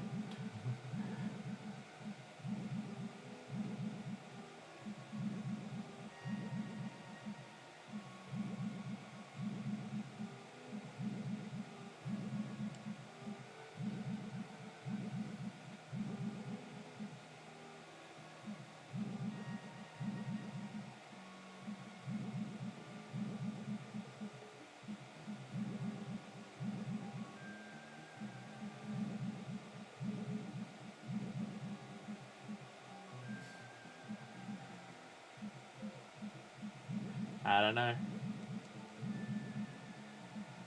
Because it was obvious in me first. Shut up. Oh, there's the easy path that's right there that leads to the end of the screen. And you think it's fine. Ew! Hi, kid. Trucks coming in and out here all the time.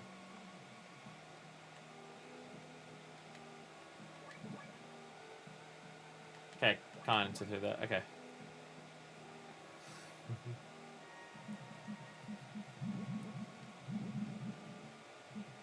Oh, there might be another pathway just off the front here. Ah, there we go.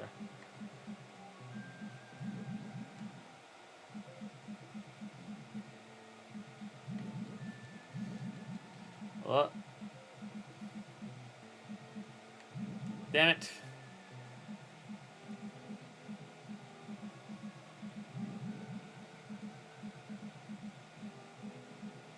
There we go. You can't see me. Get out of here. Fuck off. Fuck off. Ah. Dickhead. I'm glad that I have the suppressor at the very least. Oh. Oh, we're just somewhere completely new now.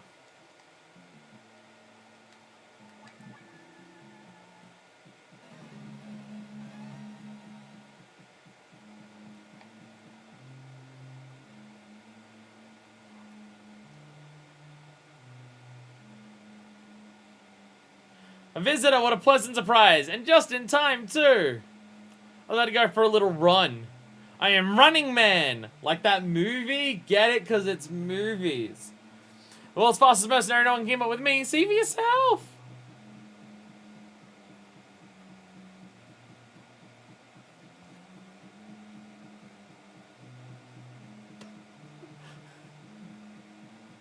Actually, I just gotta watch him do a lap. What do you think? Pretty fast, eh? But I'm just getting warmed up. Hear that sound? That's nerve gas. Stream for the... Clock is ticking. Let the race begin. Can I leave?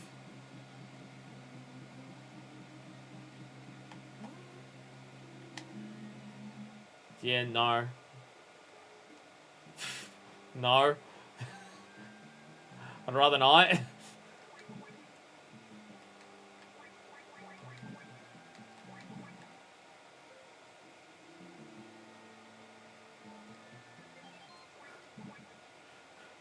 Please tell me that this door is like an auto checkpoint. Snake, wait a second, I said it's holding up Snake! Come on! Buddy! We got a whole nerve gas thing going?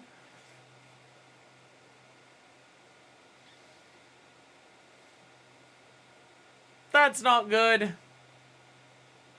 I don't like how little time passed between those two save points.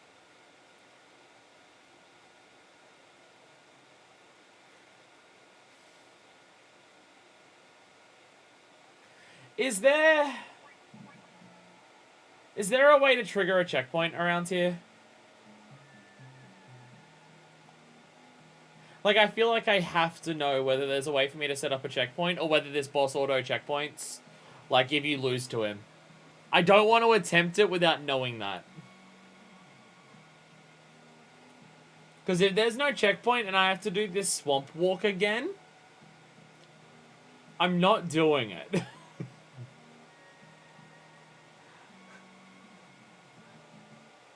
I don't want to do that swamp walk again. Why put a boss fight at the end of that?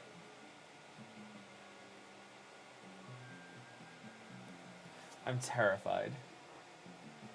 I am terrified.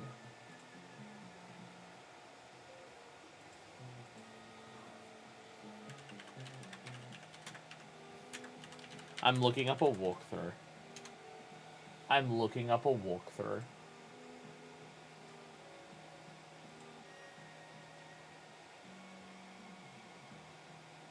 I say the jungle, the mighty jungle.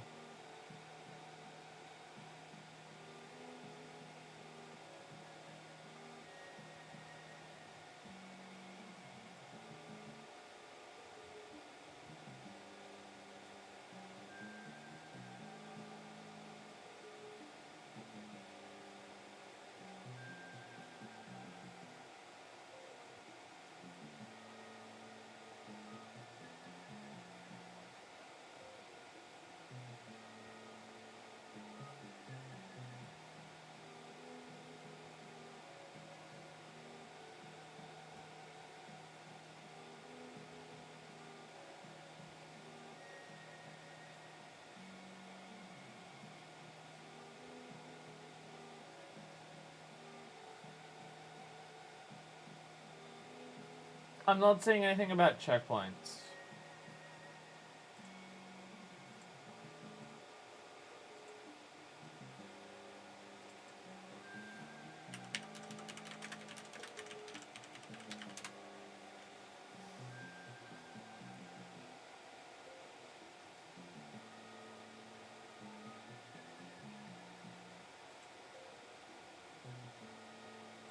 When I search up checkpoints, it's just people complaining about MGS5.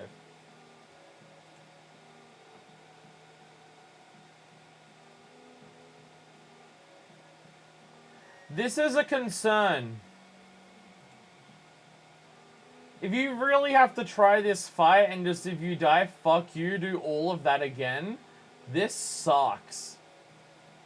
Like, I don't want to even attempt it in case I lose. Kind of bad.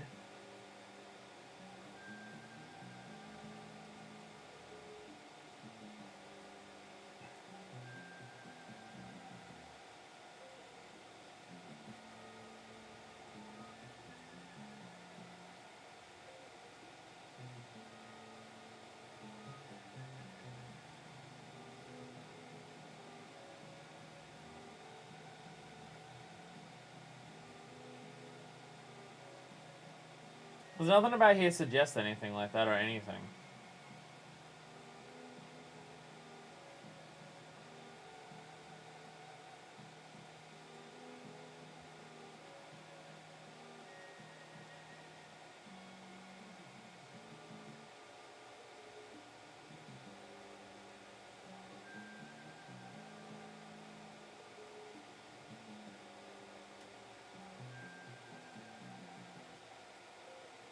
I don't know how, and like, I don't want to look up, I don't want to read too much and just be like, is there a checkpoint immediately after it?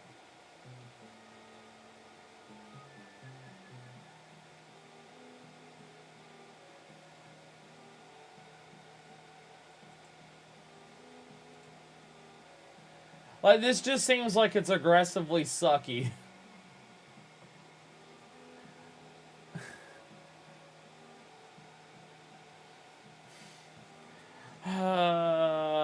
Fine.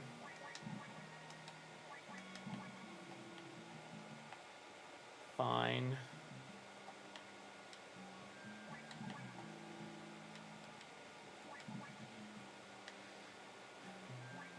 And just hope we don't lose, I guess. Ah! Why put a boss fight after walking through that swamp path? Why? Like, without a checkpoint. Why? Why do that? Why do that?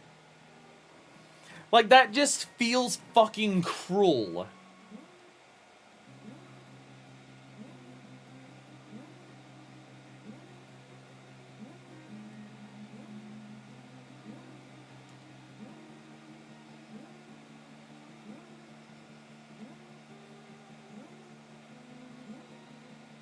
You know, not, we actually can't reach him.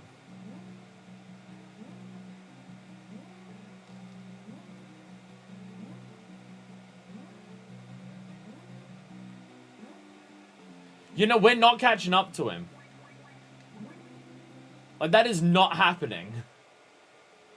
He is that much faster than you.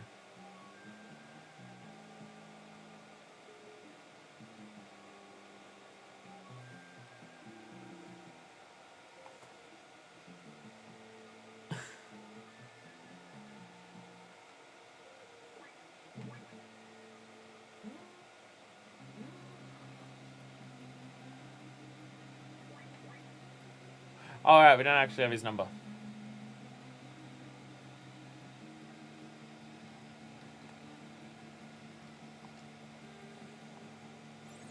He answered the phone. Running Man, he was a sprinter at the Barcelona Olympics. Ran in the 100-meter dash in 9.69 seconds. Then he got busted for doping and joined up with a terrorist outfit in Europe.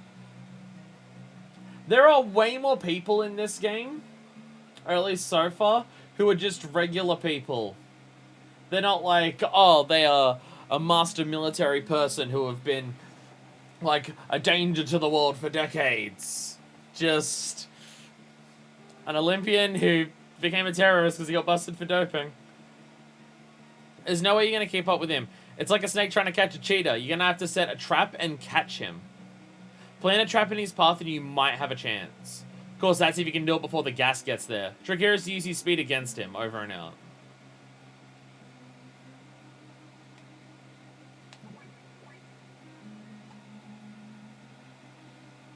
Can be detonated off screen if within radar range.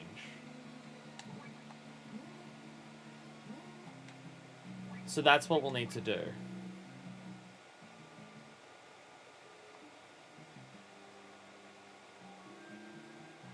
Okay. So that's what we're doing here.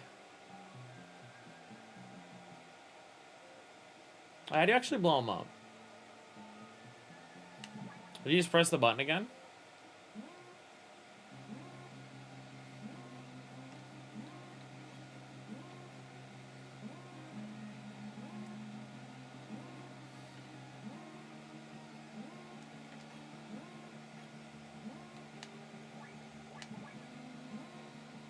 Wait, how do you blow them up?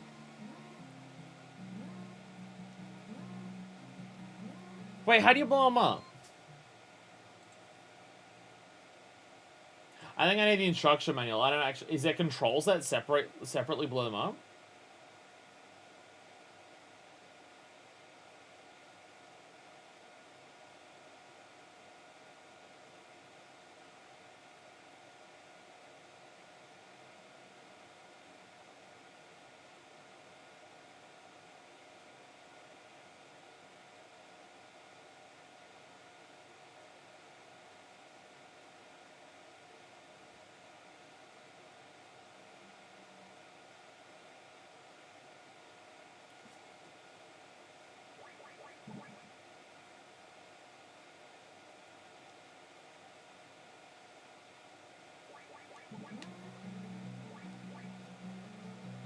Oh.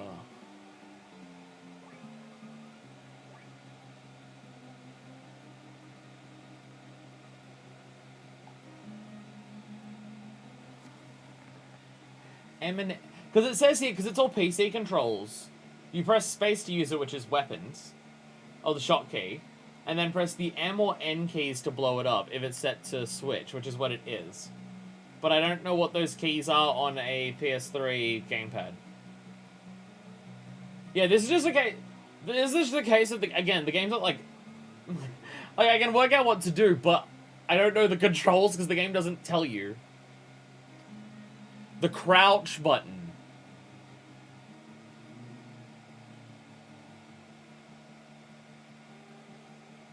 Wait, no, punch? Punch? Maybe? It's hard to tell, honestly. Unfortunately, I've got multiple over here, so, like...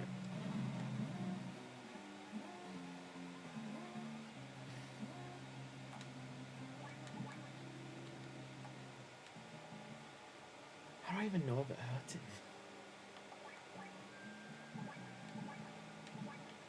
How will I even know if it hurts him?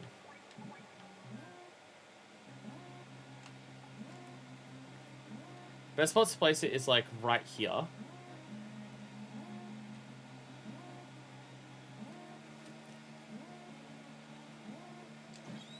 Hey, there you go.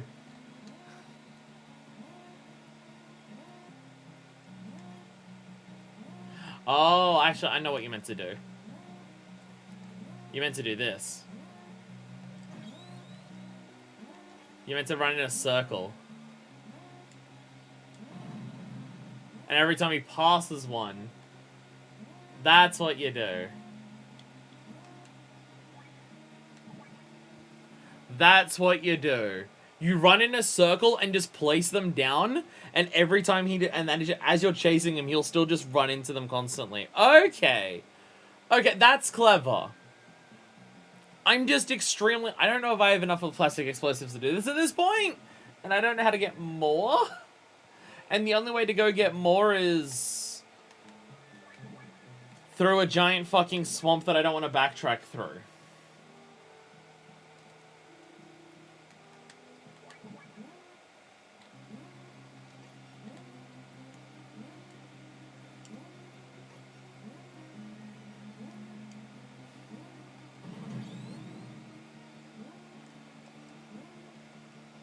Oh, no, because... Okay, no, you can't just place it all down constantly, because he will walk...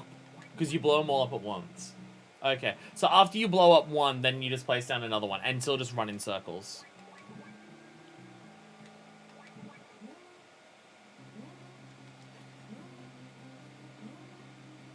And I just hope this kills him.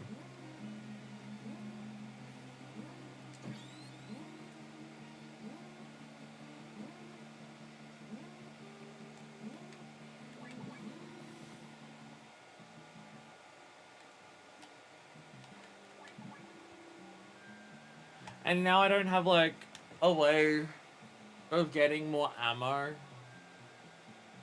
to try this without this fucking swamp being in the way.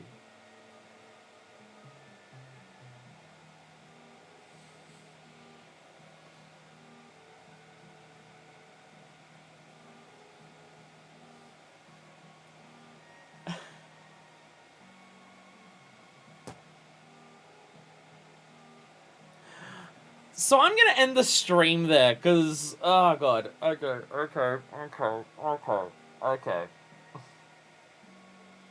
I'm gonna end the stream there, because I do not want to do the swamp again right now. It's gonna take me like another 10 minutes to do that, to have another attempt, and I'm not doing that right now. Fuck this swamp being right before a boss fight.